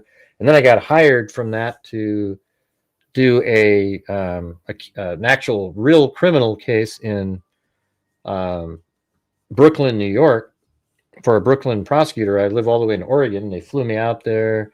I made them an animation of an elevator incident. And so that was cool. We won the case, and the jury said it was the video is what sold it to them. So that was pretty cool. So that was a while ago, like 2015 or 16 or something. A little bit after the Arias case, but that's how somebody found me. And then, I've just been over the years, I just think I have sort of a unique ability to put together the elements of a case and determine something rational and logical based on that. And then lots of cases I can actually deploy my animation and 3D skills. There you go. So that's kind of that.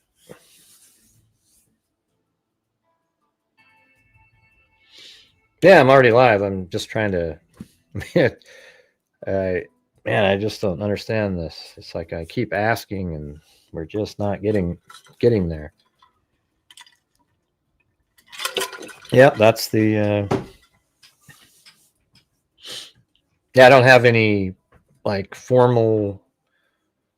I mean, I went to the Art Institute for animation, but other than that, like I don't have, all it takes is logic and common sense and being able to see a picture being developed. Now people think, well, you just believe what the narrative is. No, I look at what is said, and if it makes sense, it makes sense. If it doesn't make sense, then I'll say something about it. But there isn't any information yet that hasn't made sense to me in this case. I mean, the only part that, the bullet, the ballistics part is still something that we just want to hear what they say, but I'm not confused about who the shooter is. Thanks, Mariska.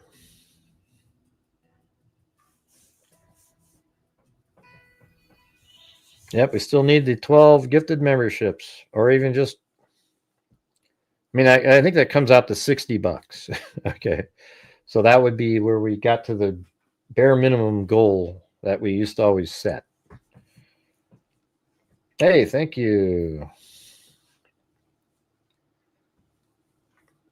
for that comment there. What other? Yeah, I mean, the elevator case was pretty interesting because it was only 2 frames a second video, so you couldn't really see what was happening. So I made it where you could see what happened based on the words that I actually talked to the victim. I was on a phone call and she explained how, she stepped on an elevator, the doors were still open, it started to move, and then the doors started shutting on her leg, and then her leg, like a guillotine, got pulled up 8 floors. And it was a criminal case because it was like criminal negligence by the he got 2 years in prison even because it was just ridiculous. He turned off the mechanism that an elevator can't move with the door open because he was working on them, but he didn't put any cones up or anything. So people on all different floors were susceptible. I mean, there was even other videos on other floors where the door was open and then the thing just goes up and the door's open. I mean, it was absolutely crazy. People just didn't get on them.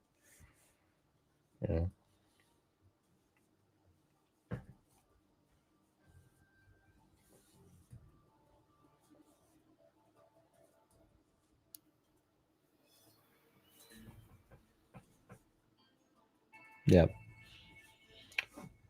Well, any other questions?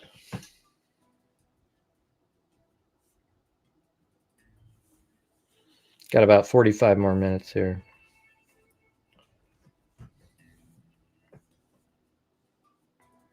I don't know, Alley Cake. I think it's like trying to pull teeth from people tonight. It's not happening.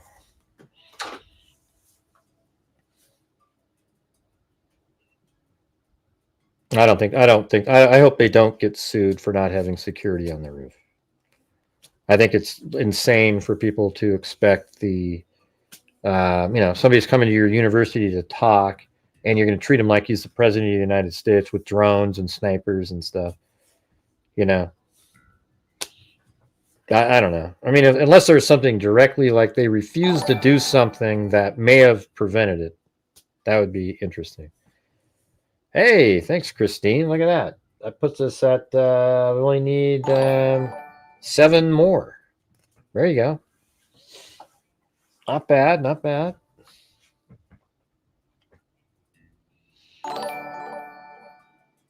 You know what I find out though, you guys? Like when we do these cases, I cover it in a way where we got all the facts, and when you look at it, it's just crystal clear, right?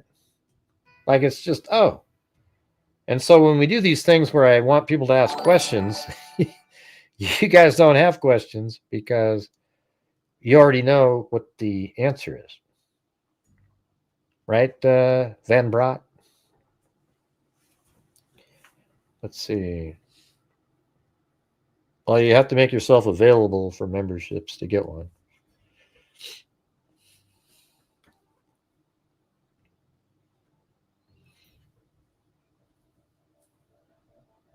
Most of the live. Yeah, I mean, we started at 4:30 my time. It's already been an hour and 43 minutes.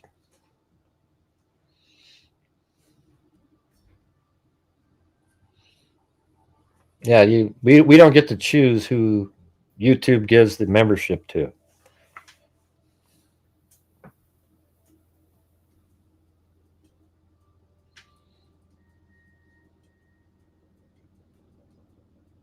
What? 2.18? Oh, 218. Yeah, it's pretty late. You're 8 hours ahead. You must not be, are you in like UK or what?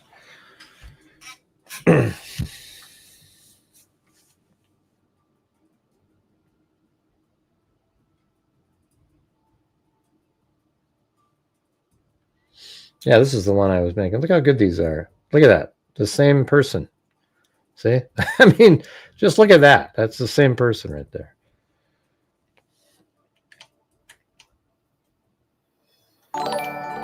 Oh, man, I wish that light was the same.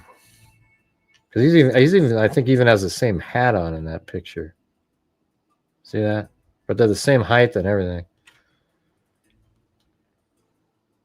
Hey, thanks, Tracy. Wow, thank you.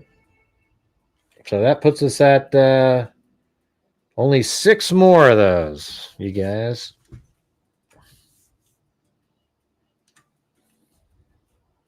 See, these are the kind of videos that I make so that people can see something. Now, see how they're look at the street. It took me a long time to do this, where everything was perfectly overlaid on each of them, right? But it's hard to get the maroon guy to be perfectly the same height, because notice how his feet are about 6 inches further into the street than the dark Tyler Robinson, right? See how, like, right there, his foot is right on the edge of the street. And then when the maroon version comes over, he's right there. He's about 6 inches up.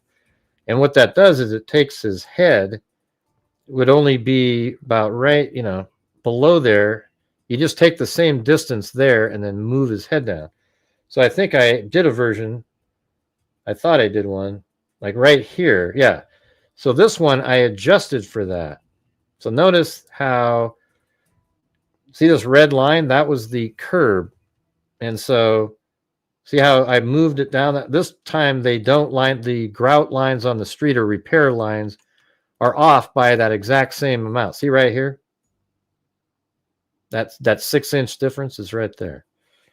So now you can get a better feel. So here's the dark one walking by, and there's a little red line where his head is, right? And then here he comes now, and he's right on that. Same thing.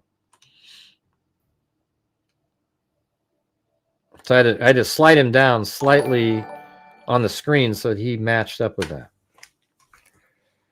I don't know if you guys even know what I'm saying.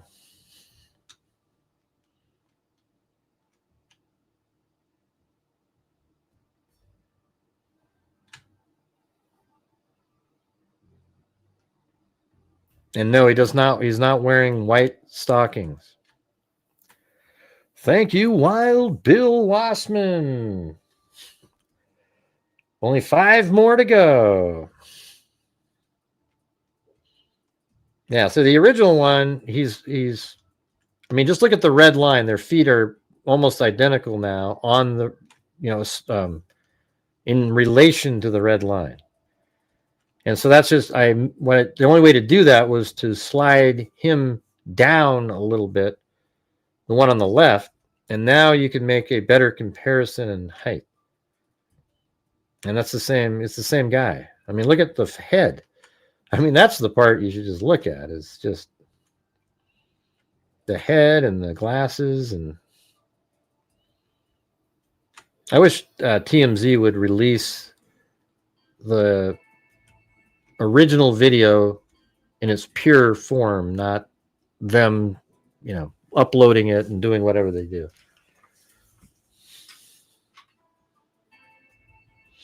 How do you not know that looks like the same person? I mean, man, your brain must be like not working very well. Yeah.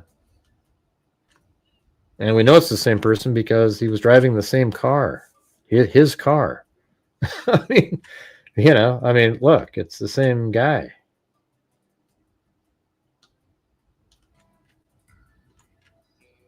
And, like the TMZ version is blurrier than the next one. They're both TMZ, but, the second one was better sunlight. Until right there. And it's totally different time frame. Hour and 40 minutes different. Okay, got what? Yeah, the guy in the maroon shirt, which is Tyler Robinson, they were able to track him backwards because his vehicle, Tyler Robinson's vehicle, was at the school driving around, and they see the guy get out wearing that clothing. I wish, they probably got this footage later, right? So the first images they put out were the ones in the tunnel, these ones, because that's what they had. I mean, like if you look at this image, you might not immediately think, oh, it looks just like the guy walking here. You might not immediately think that because it's all dark, and it looks dark like that because of the lighting. Look at where the sun is right there.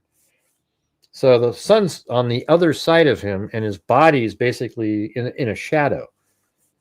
the whole back side. And then like over this other one over here, the sun, now notice how this side of his shirt is nice and bright. And the shirt is brighter, so it also gives him a little bit more light on his face. And the sun is much different angle at this time. See how that one's sharper than this one's like that?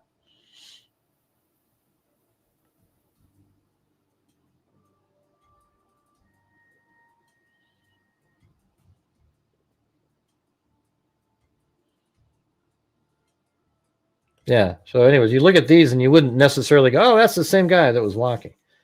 But it is, because this is literally 2 minutes later, 3 minutes later at a tunnel that's right there, right?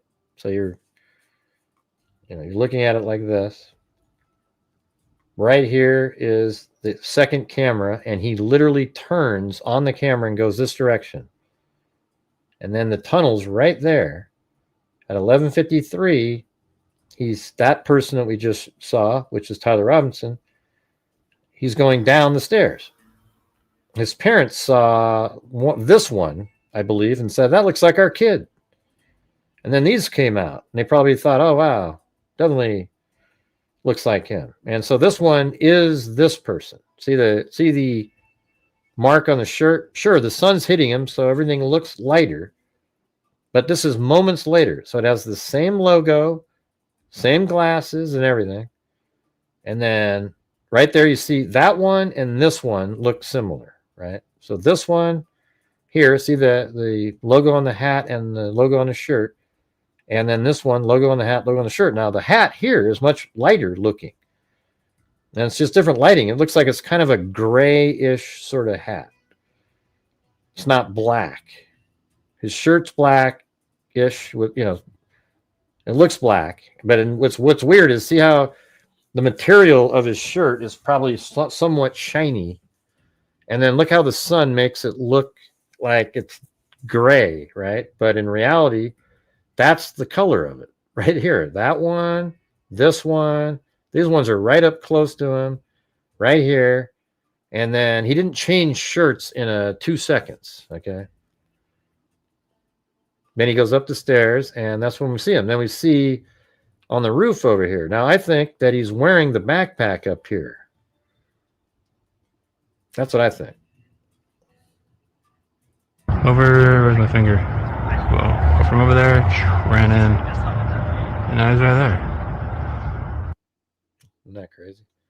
And then this was a weird one. He stood up at one point, and look at that.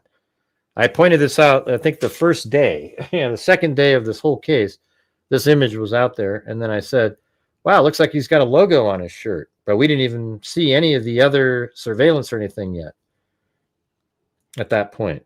So then then you look at this, and there it is. He actually has that on the shirt, even though that other image is just that little tiny thing. All right, guys, 5 more channel memberships. Can the freaks do it?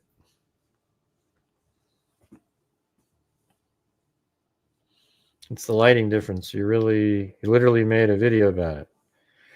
I made a video about up here on the white. There's no shadow there because it is, there is one right there. Like you can see it slightly for a second, but if you kind of scroll back a little bit, you can't see it because it's blown out. Notice how thin his legs are there. Even the saturation from the light there is kind of even eaten away on the edges of the image of his legs. But if you look right before that, it looks normal, those legs. See that? And you can see a shadow there. And the shadow that you saw a couple times does match exactly the same angle. See right there for a second, you could see it right there on the edge. See that? And then it just kind of absolutely, you can't see it on here. And then if you keep going forward, there's a couple frames.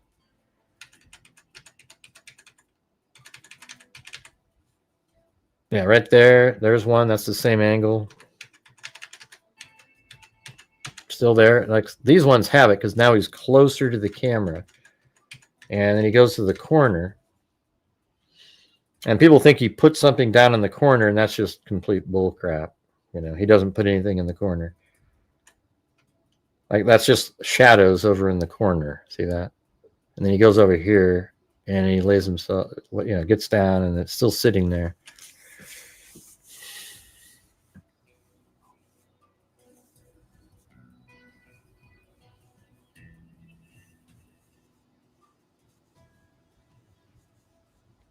Let's not get fooled. It was him all the time. Well, yeah, we know it was.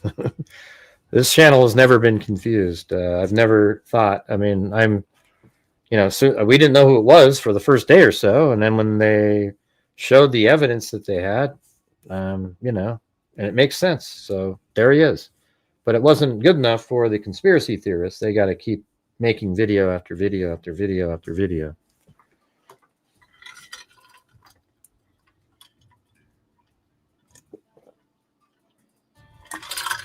Ugh. Yeah, we've got 30 more minutes. Will we reach the goal in 30 minutes? Yeah, maybe I should get into, I put myself in prison. I don't think I'd get bailed out tonight, though, you guys.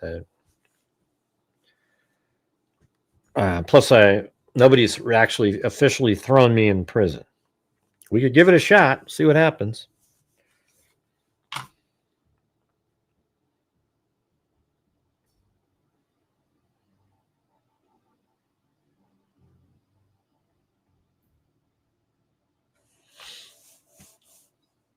Yeah, I wouldn't get bailed out. The slowness of tonight, man, I think I would be.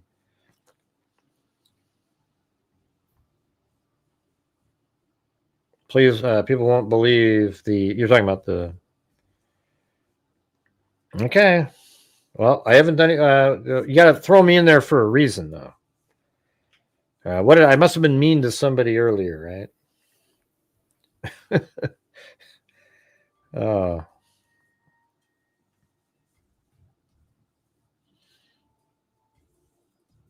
No, you have to throw me in prison by, I don't know. I'm not really sure how to do it myself.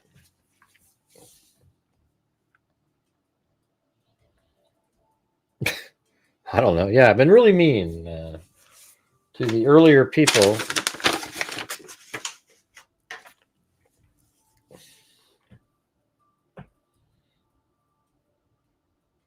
Man, this is like the deadest chat I've ever seen. It's just like, it's not moving. I don't think I've ever seen one like this. Tonight's just been. That's right, Tammy McDonald. You get 5. Yeah, I mean, it's just strange. I'm just trying to keep the ball rolling, you guys. You know, I have 2 days that I'm not going to be able to sit down here. And I remember on my trip, it wasn't very great. So even if I do a live stream on the road, it might not be good. So I'm just trying to get things moving along. Video claiming he completely wrong and Israel did it. Then after a couple days and 1 million views, you come back and I wouldn't do that. I know what you're saying, though. Yeah. We need more evidence on the case. We don't need any more evidence. Okay. Right now, if I went to trial with the information just here, I'd vote guilty in 2 seconds. Okay? Because there's nothing that points to anybody else. Now, I'm sure they have a hell of a lot more. No, you were nice, Mariska, but nobody's thrown me in jail. I know it did flatline. That's what I'm saying. It's crazy. Yeah, it's one of the clearest cases there has ever been. Highland, can you explain to me what is it that we're missing? It is 100%. What is it that's missing that makes it not 100%?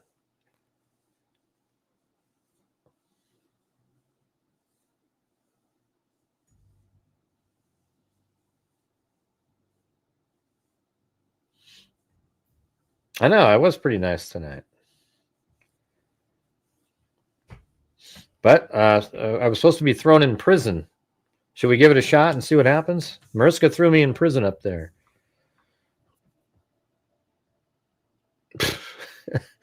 Yeah, you can throw me in prison anyways, because I'm sure when I called somebody an idiot earlier, maybe that would get me in prison, you know? Maybe that would work. Maybe he shot a Nerf dart. Are you joking or? No, you must have missed it. 30-06 seems to sound like something to destroy Charlie and not leave a small gush. Right. That doesn't match your previous comment.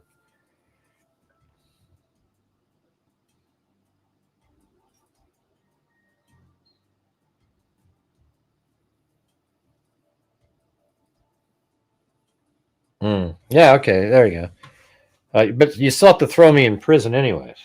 Okay, Mariska threw me in prison with the 4 jail things. Let's see what happens.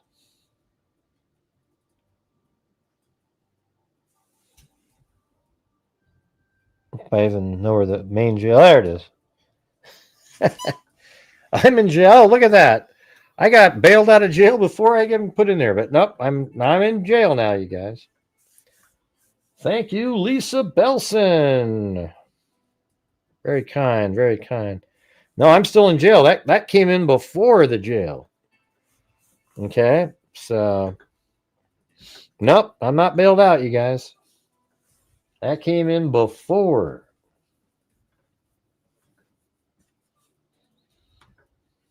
So we need something. I can't. I mean, I'm in jail now.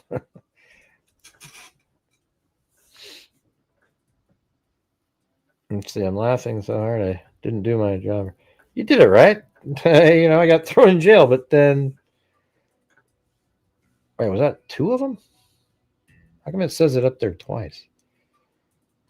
Like there's that one, and I don't get it. I don't think that was 2.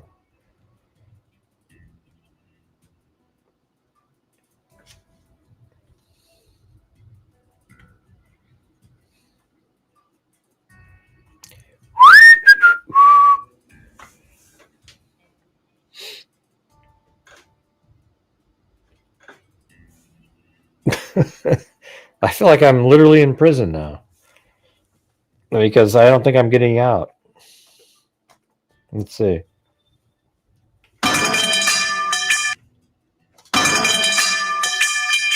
I'm knocking the bars out.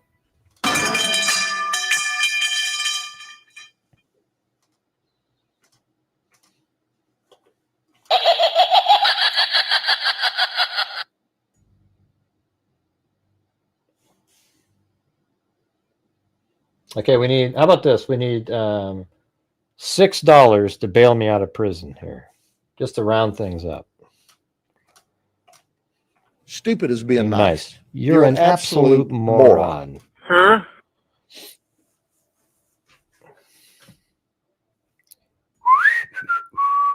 See, guess what, you guys? If Lisa Belson hadn't done that, this is exactly what it would be like in prison right here. I'd just be sitting here. I know it. So to prove that wrong, see if we can, if you do this $6, we'll get the, it'll be an even number.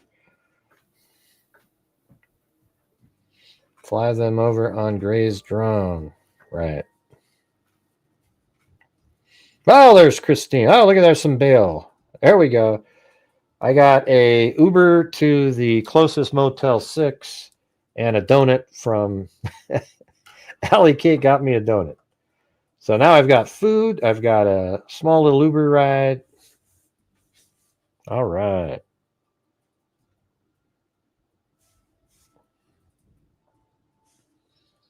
There we go. We got out of prison. Thanks, you guys. You know, I ate a donut the other. I haven't had a donut. You know, like Dunkin' Donuts, you know, or whatever. When was the last time you actually had one of those? They're pretty good. You know, they're better than any donuts you might get at the store.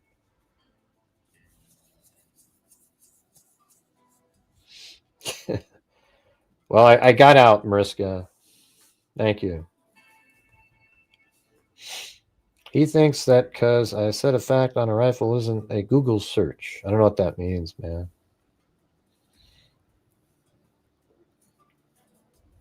But what does that even mean, Highland of Alaska?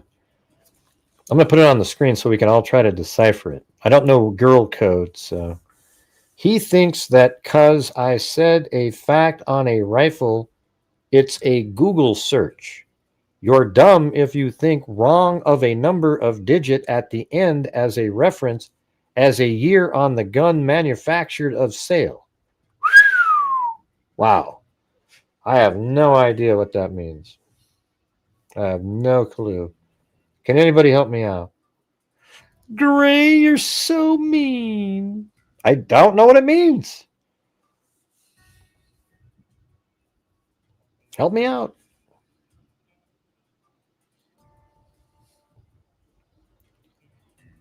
I'm just trying to get some help there. He thinks that because I said a fact on a rifle, it's a Google search. What does that mean? You're dumb if you think wrong of a number of digit at the end of a reference as a year on a gun. I don't know. We'll figure it out. You have fresh fried donuts. Remember that? What was that? Krispy Kremes. Remember when they came out? Everybody was just. I bet you Krispy Kremes added 1 trillion tons of fat on people. I mean, my God.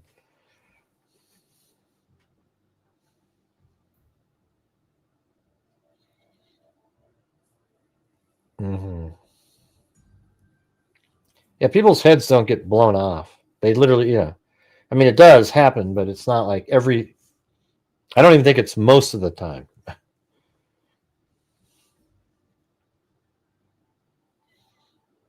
There was a Navy SEAL named Jason. Yeah, right. I never had them, and now I know I shouldn't get them either. Oh, you should always try one. You know, they're pretty good. I don't know. Maybe she was saying something about a serial number. The number isn't the year on the serial number or something. I don't know. I don't know what that meant. I tried, but.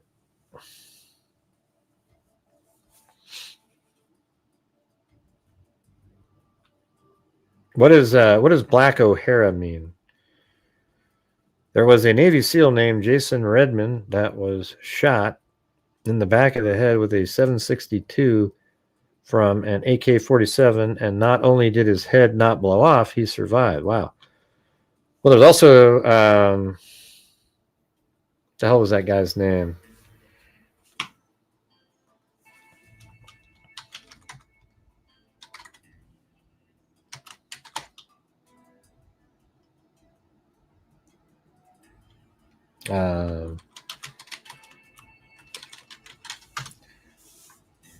What was that guy's name? Yeah, Phineas Gage. You guys are. I use that in the Jodi Arias case. But have you guys ever seen this guy right here? This is crazy. Like, that's literally the thing that he. Let me see. So the phrase refers to Phineas Gage, a railroad worker who survived an 1848 accident where a 13-pound iron rod was driven completely through his head. The accident destroyed much of his left frontal lobe, and while he initially made a physical recovery, his personality changed significantly, making him seem like a different person to his friends and family. His case is famous for providing early evidence about the connection between brain structure and personality. I mean, this is like what it did right here. Look at the, I guess that's like an imitation of it. How does somebody survive that? I mean, look at this thing. Are you kidding me?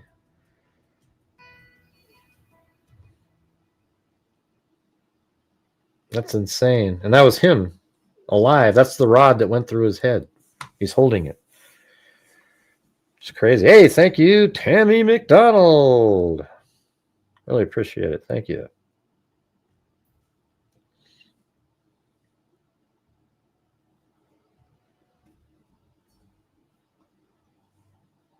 Yeah, that just doesn't even seem possible. That seems like it's right through the center. Well, I guess back here is the more, some of that probably goes behind the eye socket, but it definitely goes through his brain up there.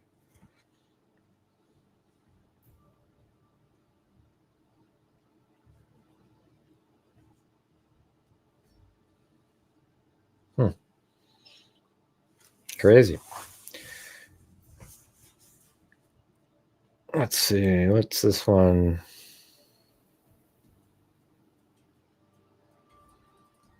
Gray, do you know if that roof where Tyler jumped from would have been?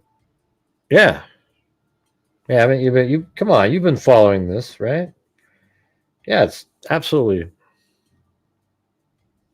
No, I went there. You weren't watching the show for a few days, but yeah, I went on. I'll show you. Let's just open up one of these.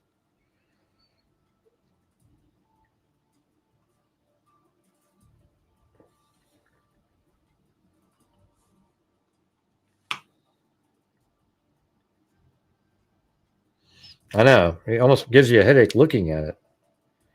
Covered a lot of cases. Have you seen any case with as much evidence against? Nah, I mean, like I said before, this is one of the strongest cases I've ever seen. That's why it's so crazy to me. These people running around, like the only thing that they don't see is what's right in front of them. I mean, have you ever seen? I mean, it's wild, isn't it? Everybody keeps coming up with a different conspiracy theory every single day, but they don't see the one single simple thing right in front of them.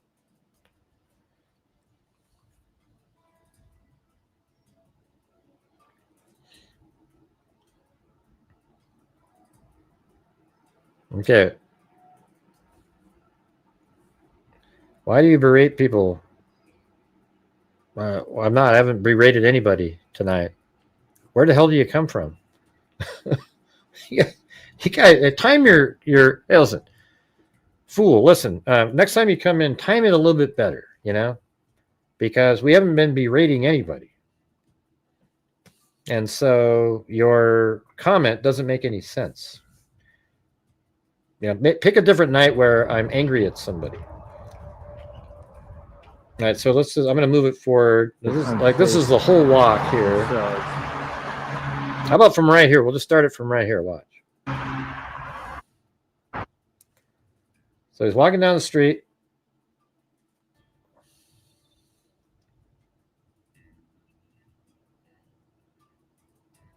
Yeah, it was a joke on paralegals. Get out of here, you fool. You're just one of those people, just a sniffling Karen who shows up, Just get out of here. You're probably one of the people, somebody's fishing on your lake and you come running to the shore. Right,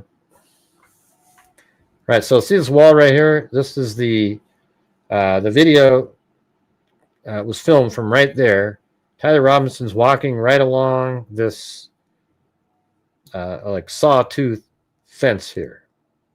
And then he walks right to the curb. That's when that other car came by and slowed down.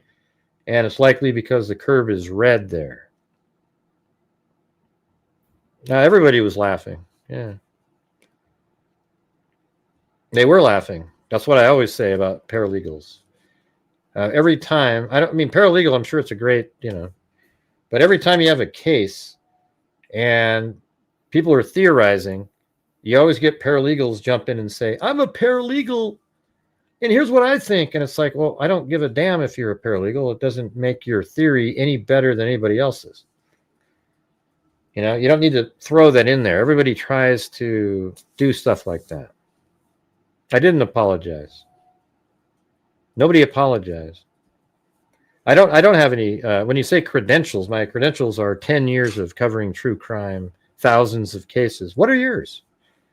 Are you a paralegal?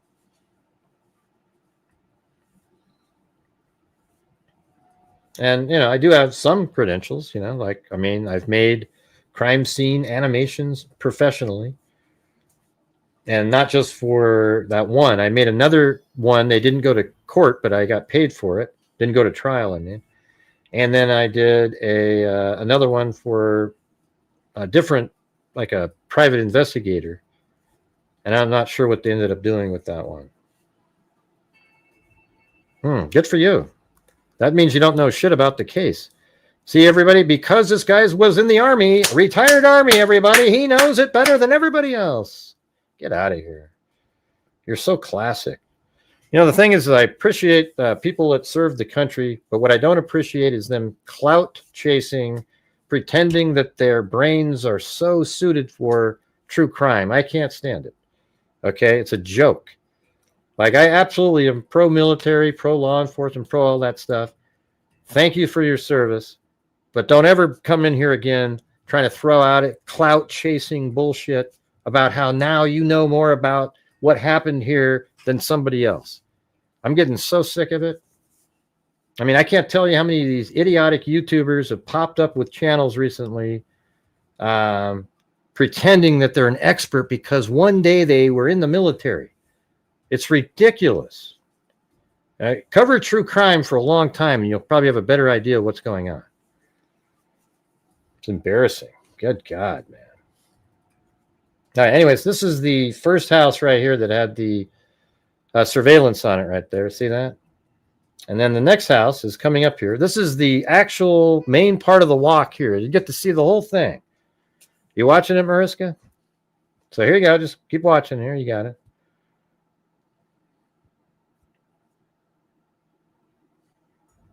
God, I can't stand that crap. You know?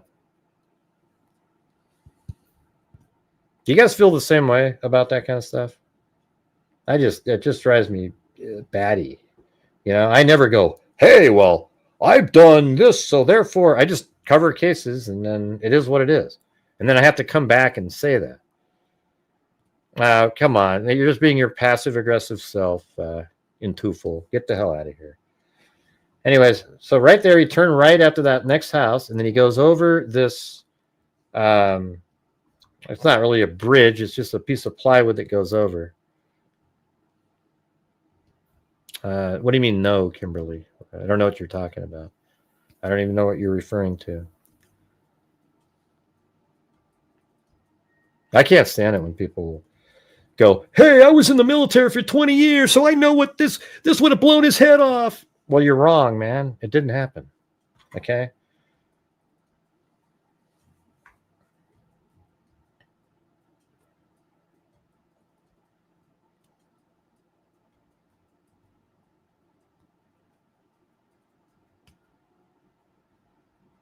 Yeah, I don't know.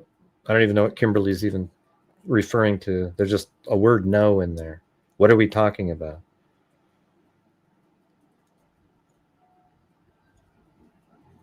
Yeah, I always tell, like, I actually, when I remember 9/11, I'd always go into like get sushi or something, and I'd buy the military people that were sitting there their food and everything, and do it all the time, you know. But that's kind of like they sacrifice for the country and everything. But that's sort of where it ends, right? Like, you don't sit here and then you come out and it's just absolutely, it's sick what's been going on. In this case right here is specifically, started kind of in the Trump assassination attempt. Right, so here's the tunnel, right? We've shown this many times now. Here's the tunnel. And then you look up right there, and there is the camera that he's filmed on entering the tunnel. Okay.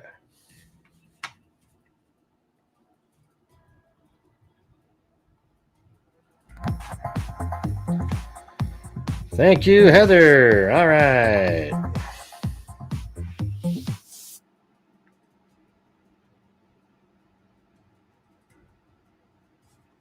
And see, here's the stairs going up the stairs, and there is the camera at the top of the stairs. See that? And then we're coming up here.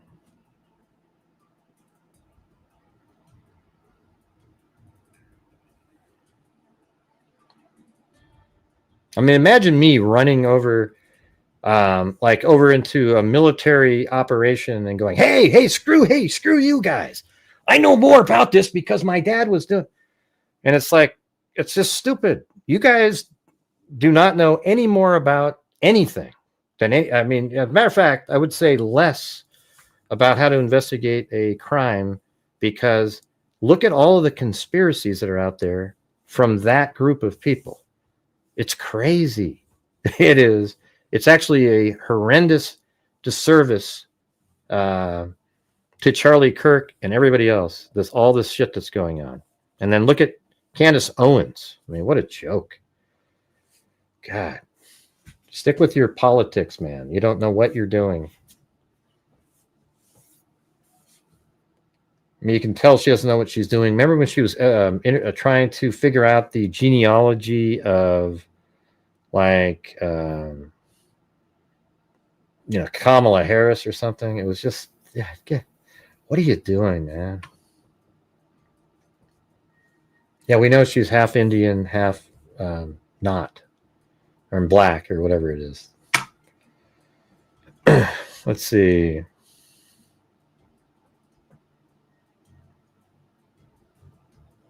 You never answered my question up there, Kimberly Jerome. You didn't answer my question. I was wondering what your no was for. So here's how he walked right here. See how simple all this is? He's just limping around with the gun in his pants. Nobody's the wiser. People are already kind of gathering over at the Charlie Kirk event.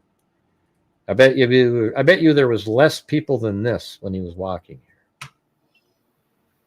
And there could have been more too. I mean, maybe people were still showing up to the event. And he's just like blending in. He's got a maroon shirt on. He's got a backpack on, etc.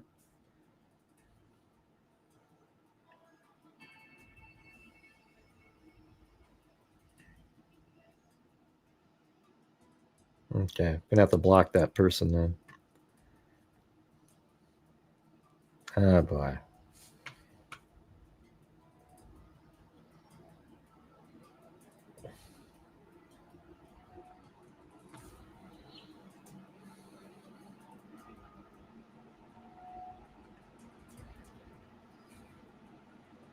And that's the Losi building right here. This is how easy it was.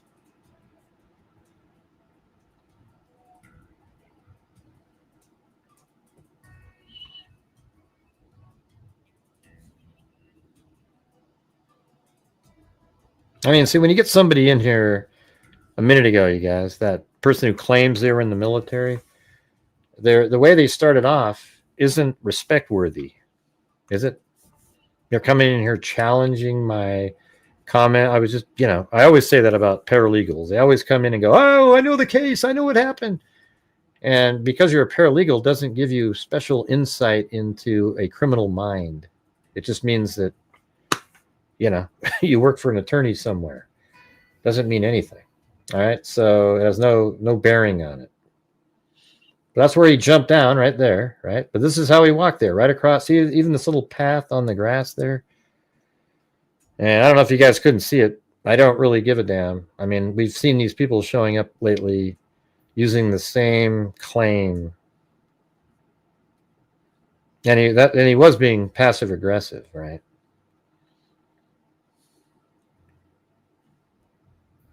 You guys probably don't care.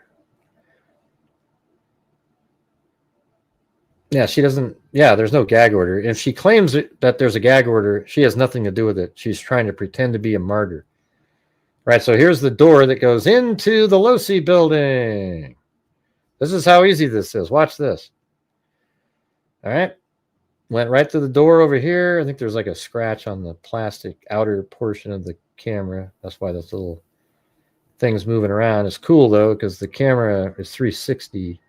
So it's a little different than the... But see those stairs right there? That's how he got up on the roof. Right, came in. And then goes up the stairs here. I mean, just look how simple this whole operation was. I mean, like, figuring this out is what is still like, I wonder how he did that. Like, how did he know all of this? On Google Earth, you can see this. Would you be able to plan it from Google Earth, though? Would you know that you could go up there? So when he walked up here, just realize this fence right here was not there. So you could walk all the way over to that next fence that's over here. Can you see it? This little camera here was put up after the fact to keep people from going over there or to deter people. See, no trespassing, stay out. This whole fence right here on the left was not there. So look how easy this was. Forget this fence. In your mind, wipe it out. He just had to walk right over here, step over this wall, and he's hidden behind there. And I do put my camera over there. So see this right here? He was hiding, I bet you, right in this area, laying down, and he's putting the rifle together. Now that shadow there is my camera. And so he's putting it together. And then after that, he gets up and he runs right over to the corner of the roof over here, and he shoots Charlie Kirk. Then he gets up and runs back, goes behind this portion, and then jumps off right there.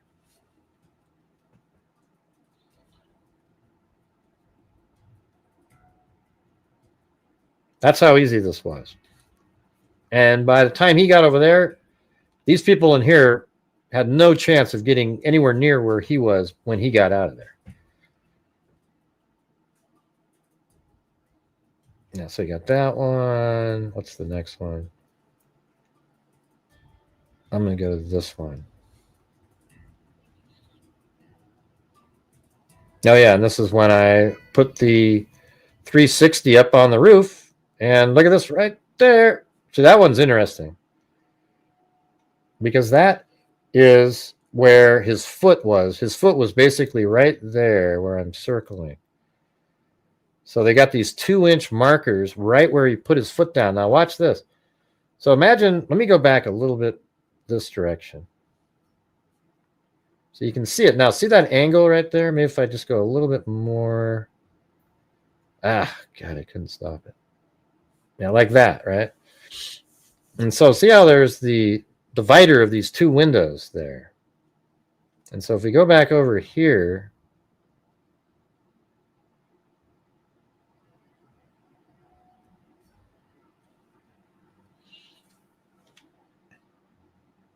now look at this. See that white spot? That's where he put his foot. See that right there? That's his heel right here. Look where it is compared to that divider. Right up and slightly to the right. And so we go back to this, and then if you go to about that same angle, yeah, right there. See, I mean, it's exactly the same spot. And then right up here are where the fingerprints are, and they had tape up here at one point. In fact, I'm sort of thinking, now that I think about it, I think that mark might even be from the tape. Maybe. I don't know. Anyways, I don't remember where that tape was in the image. Anyway, you guys still here?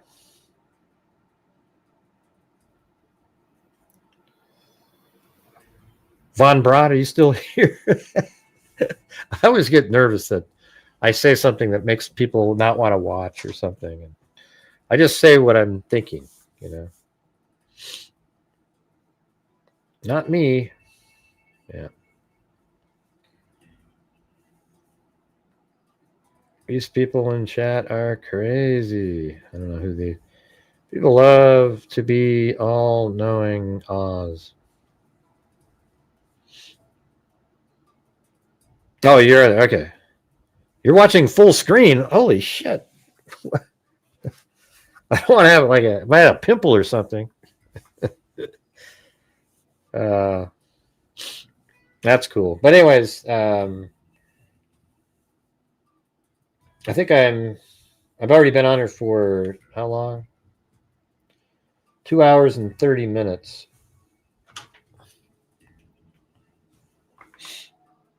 Maybe I could maybe stay on for another half hour, but I do kind of want to watch the season opener of the Blazers, you know. I haven't been able to really watch any of the games or even the preseason, they didn't see much. All right, I'll stay another half hour. I'll get us to the 3-hour mark.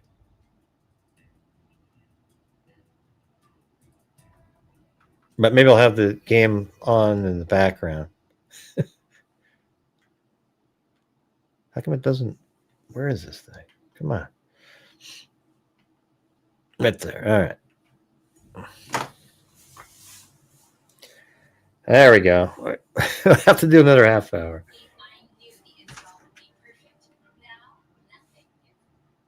All right, there we go. That's okay. You don't have to, nobody else did.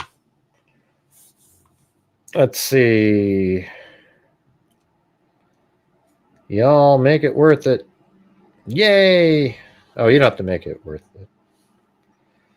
Get up, folks. I came back, but my cat is feeling lousy. Oh.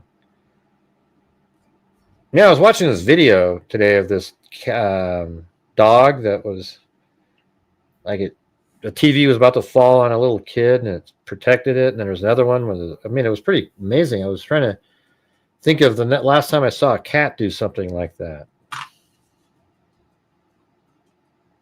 Although I have seen cats protect family from a predator, they'll just come running at it and get it the hell out of there. So I'll give them credit for that. I like that.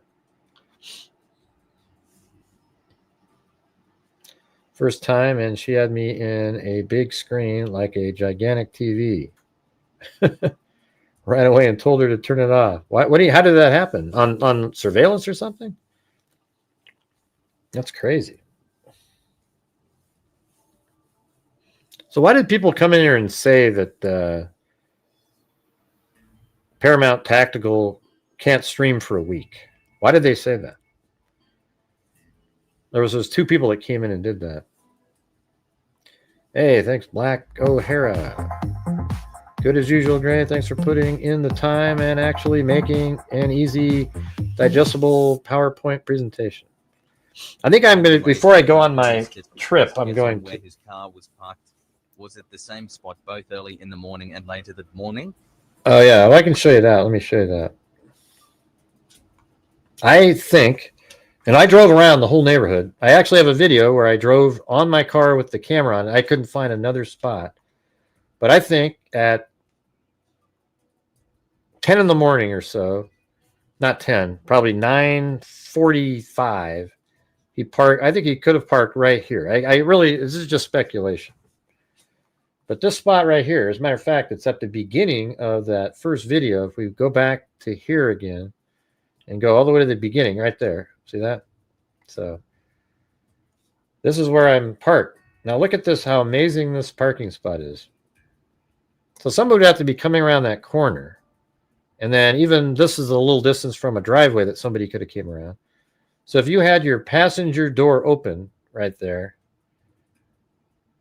and then you were on this side of the door, and you just put the gun in your pants, who's going to see you? I mean, there's nothing over here. There's nobody that could see you do that right there. And that's just one of a couple spots. Everywhere else, there's always a direct line. Now, there is this house way over there, but if you're on that side of the door, they're not seeing you do anything, right?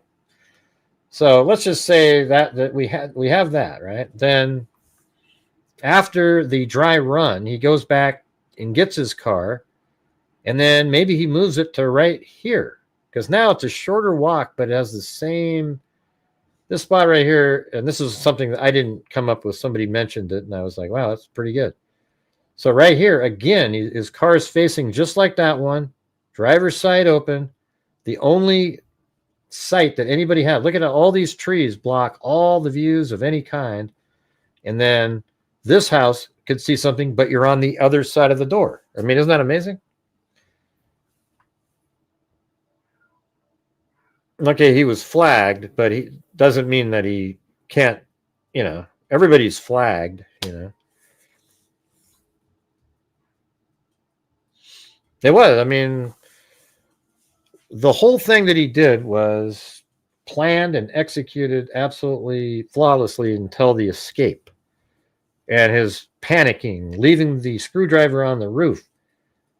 The idea of leaving the towel, and that was kind of dumb, He should have tried to, he probably should have parked his car somewhere a little bit easier, but I think he knew that it could be seen on camera or something like that. A second.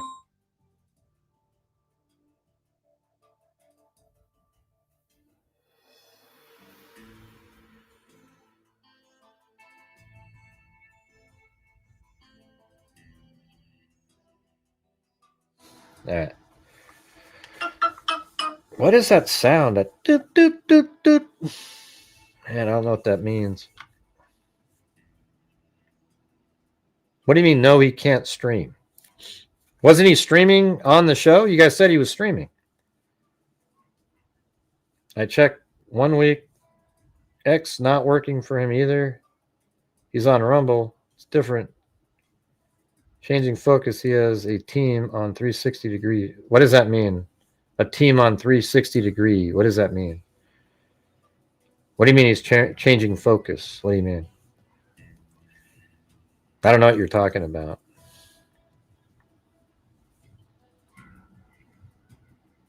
I don't know. I mean, he changed clothing. The only part that he got caught on was when he was walking up the stairs on that camera. His parents actually recognized him even with the hat and glasses. So that's how they got his name. They would have done forensic genetic genealogy, and it was stupid too because it seems like he didn't wear gloves. So, he wasn't as bright as, I don't know what you're saying. Weird. Usually when you get a strike, there's no suspension of any kind. What was the content that he got a strike about? I don't understand that. Like showing Charlie Kirk being shot or something, or. And what do you mean by X not? How could X not be working for him either? I don't understand that. What do you mean not working? Like it's not sustainable or what? Yeah, I think he had he used the cell phone at the top of the stairs. I'll just call him up. Don't worry. I'll just get it from him. I don't know what you mean by 360,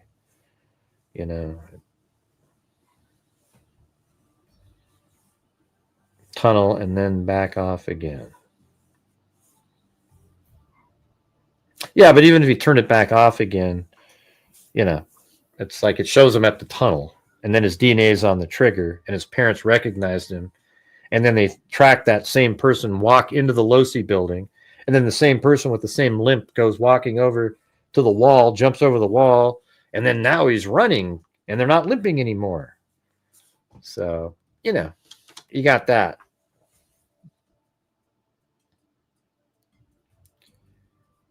He said he got a team working on software to get a better rendition on 360 degree camera 3. I don't know what that means, man. He doesn't use, it's not 360. He's got a 3D model that they filmed of the area. I was there when they did that. They got a camera up in the air, it takes photographs and gets different angle shots and then creates a 3D model.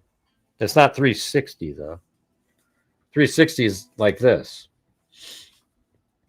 I'll show you guys, if you're newer, since we're doing this time frame here. Let's see. So it was on the 14th, my first shot of the day right here. Yeah, this is sweet. All right, look at that. So I have my drone right in the air exactly where their camera is. See the little cross, the beams cross right here. That's where the camera is, and this is the exact shot that they have. This is 360. So from this camera right here, if you're new, haven't seen this yet, you'll see him walking up the stairs right over here. These are the stairs we walked up a minute ago. Do you guys remember? All right, so just watch this. This is the case. Law enforcement described this, that they can see him coming up these stairs at 12:15, and then he makes his way over here, and at 12:17 he steps over this wall here. Look at that. This camera can see him, but he's probably in a shadow right there.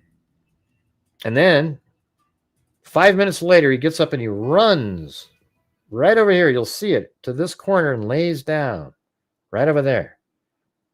Okay.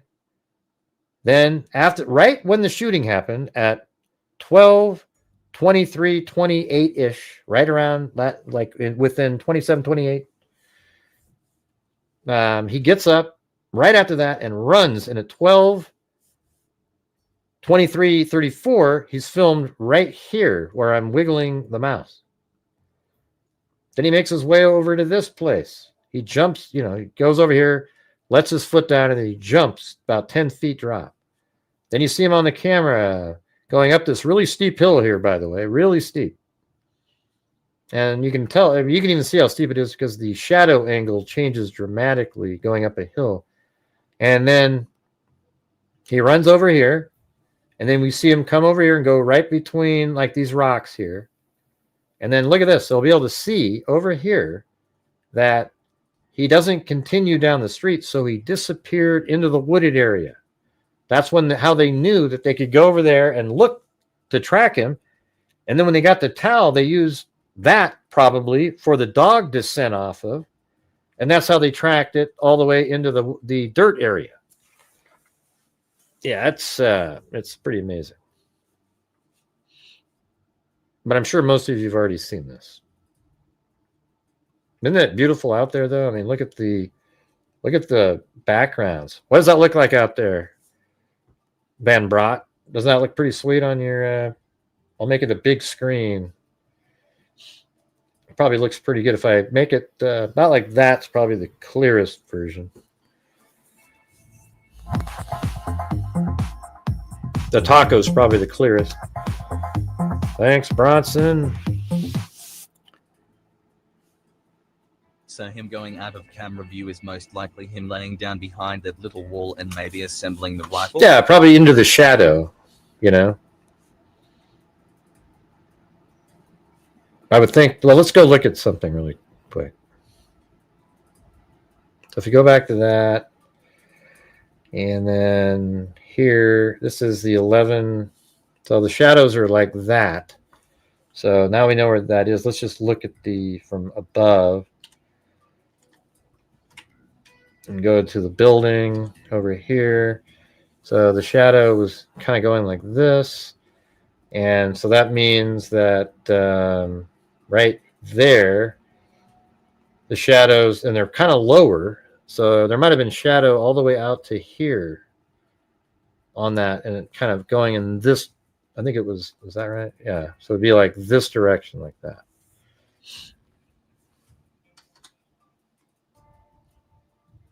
No, actually, let me look at this again. Hold on. So it's kind of about like this. Let me look at that. So it's like this. And so the shadow there would be...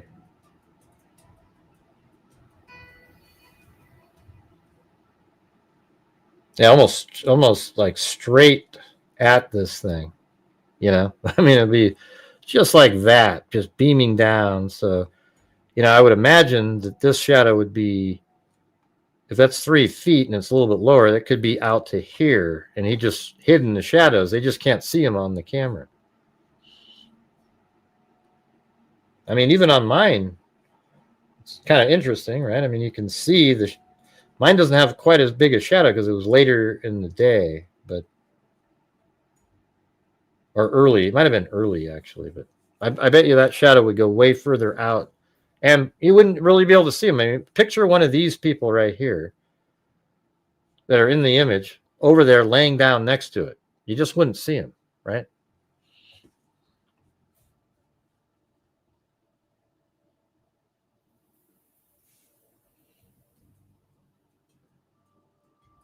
Let's see.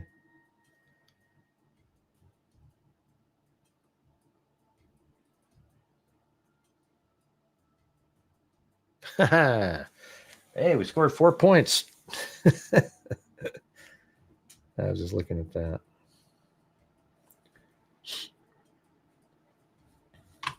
All right, what do we got here? I've got another. I don't know. It's 4-2. Playing Minnesota. Got another 15 minutes to go here. If anybody's out there and you want to help support the channel, that'd be great. You know, I got 2 days. I'm going to try to stream while I'm over in Waldport, but I don't know. I think that'll get us way behind. He should have worn a plain black shirt. Yeah, having logos and stuff was kind of stupid.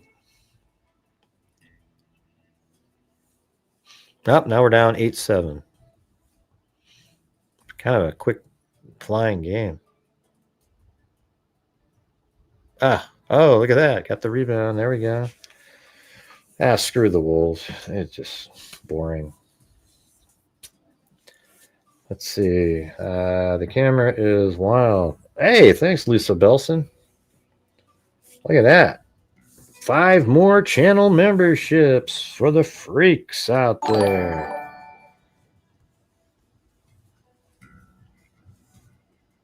Thank you. I hope so. I hope I can make another drone video, but apparently it's supposed to be really crappy. You know, we'll see how it goes, I guess.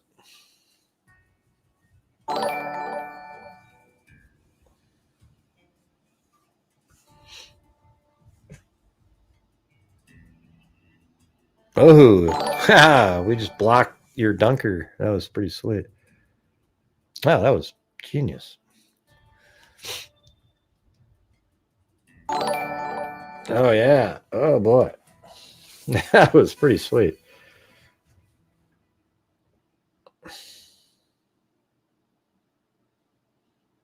Donovan Klingen blocked the dunk attempt. Everybody just shoots threes these days, though. It just gets, it's just so boring. Just come down, jack up a three. Well,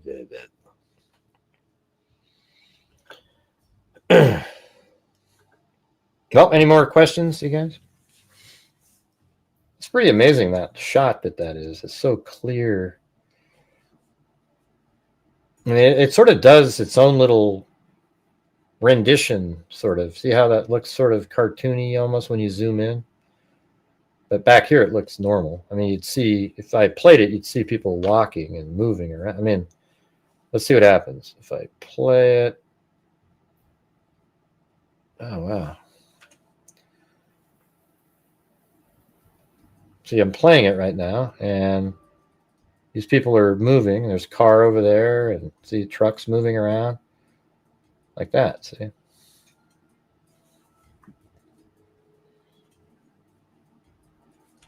Yeah.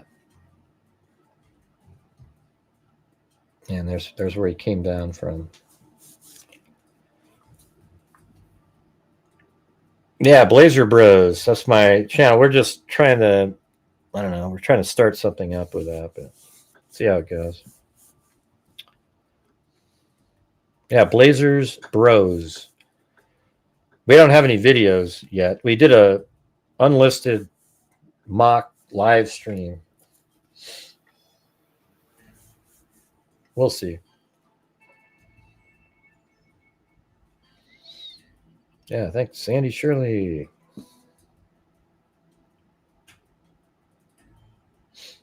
Yeah, I don't know how many people are subscribed over there.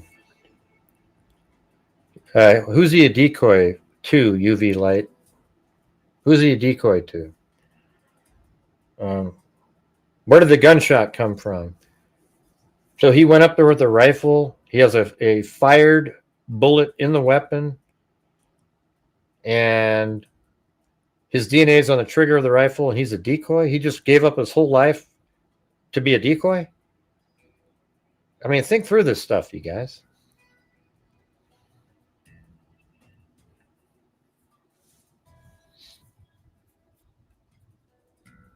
Yeah. Stockton was awesome.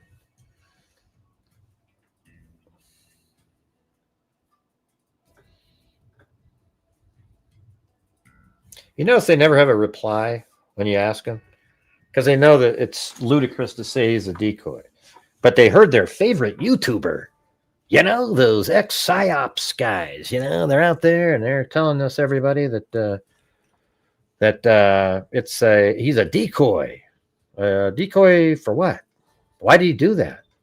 No, he thought he was the lone shooter, but they provided him with a blank.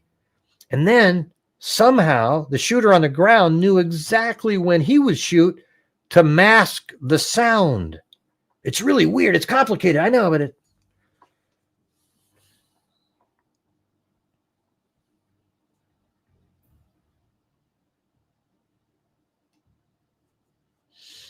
yeah.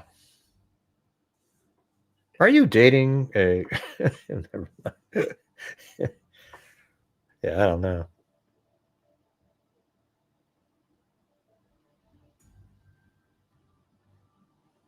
Why are they looking at a replay center? What happened?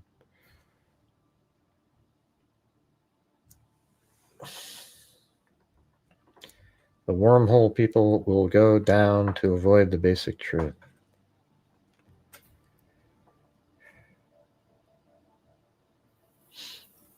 So I'll just thank everybody now, though.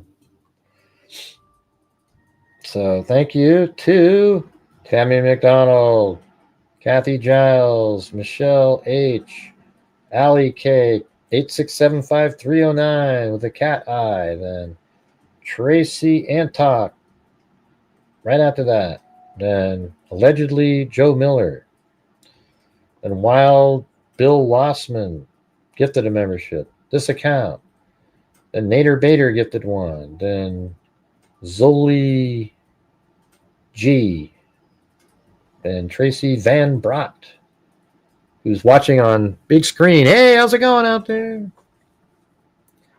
Dixie Hippie gifted one. The Nader Bader gifted one. Then Nunez 69 gifted 5. Then Mariska Christina Y gifted 5. Then we had Tracy Van Brott gifted 1. Then Wild Bill Wassman gifted 1. And then Lisa Belson gifted 10. And then we had Christine, then Allie Cake, and then Tammy McDonald gifted 1. Then Heather L, Rage Bronson, 2 in a row there. So him going out of the camera view is most likely him lying. Yep. And then Lisa Belson gifted another 5 at the end. Then we also had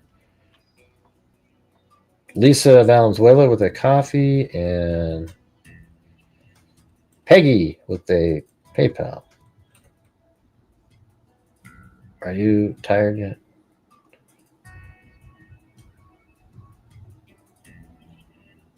I'm not sure what that means.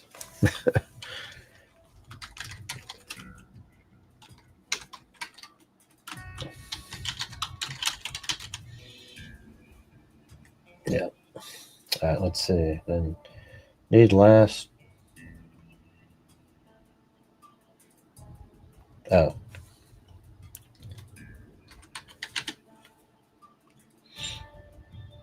Anyway, somebody said they need the last 4 of my phone number, SAK, for a Venmo, and there it is. 5245. I sent the email back, if that means anything, but maybe you left already. I don't know. All the time when I was in the Netherlands, and hey, is Jan Hansen in there? Hey, Jan Hansen's in the game. All right. The Chinese super, he's really a good passer.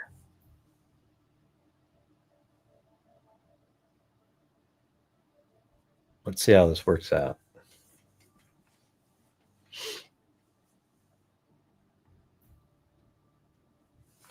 Nice. Yeah, anyways, thanks you guys for making, we got to a goal and then some, even on a crappy night where 100, I appreciate everybody showing up, but 148 people is pretty rough, right? I mean, that's like, just barely, but I appreciate the ones, you guys are always here, and watching and, supporting and doing what you can. I mean, this month is probably about 60% of last month currently, but last month was a good one. So that's okay. No big deal.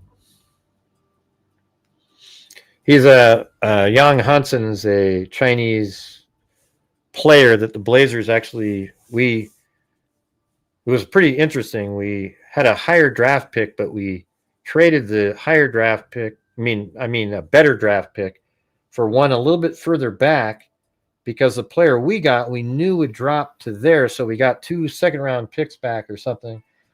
And then we drafted Yang Hansen from China, who is like really good passer, really coordinated, good player. So hopefully that, turns out the people call him like the Chinese Jokic or something. And the Dallas Mavericks wanted him too. So we got him right before they were going to, it was pretty good on their another pick that they had.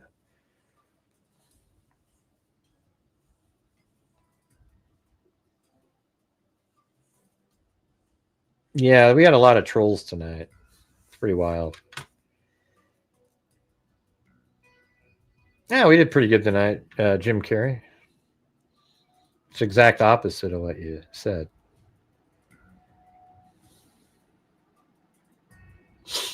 If you've been listening for 30 minutes, you'd know more about the case than you knew before. So you're a liar. Yeah, especially where you came from.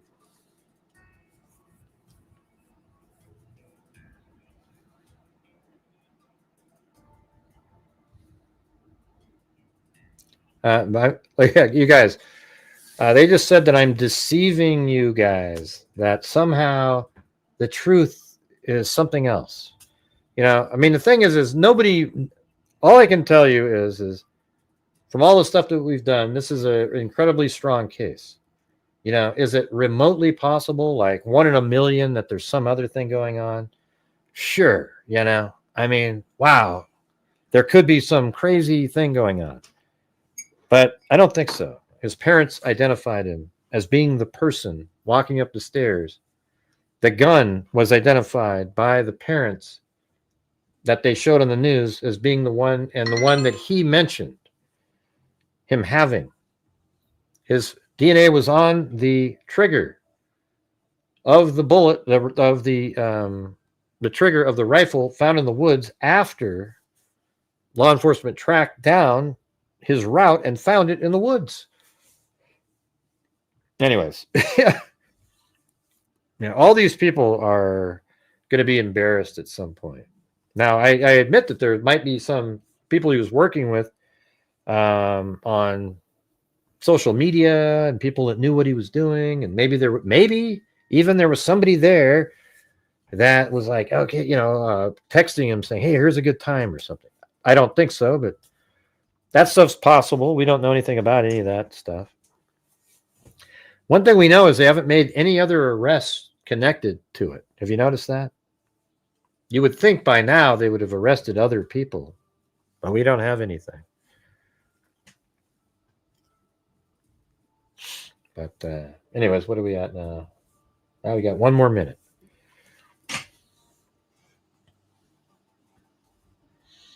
I don't know what you did.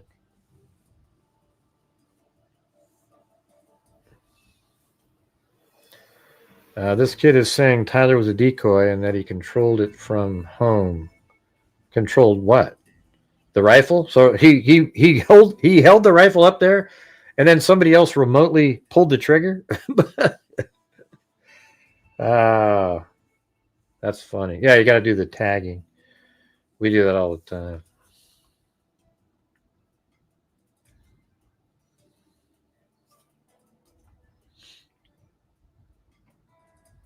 Yeah. All right, you guys. Well, thank you all for being here tonight. We got a 3-hour show in.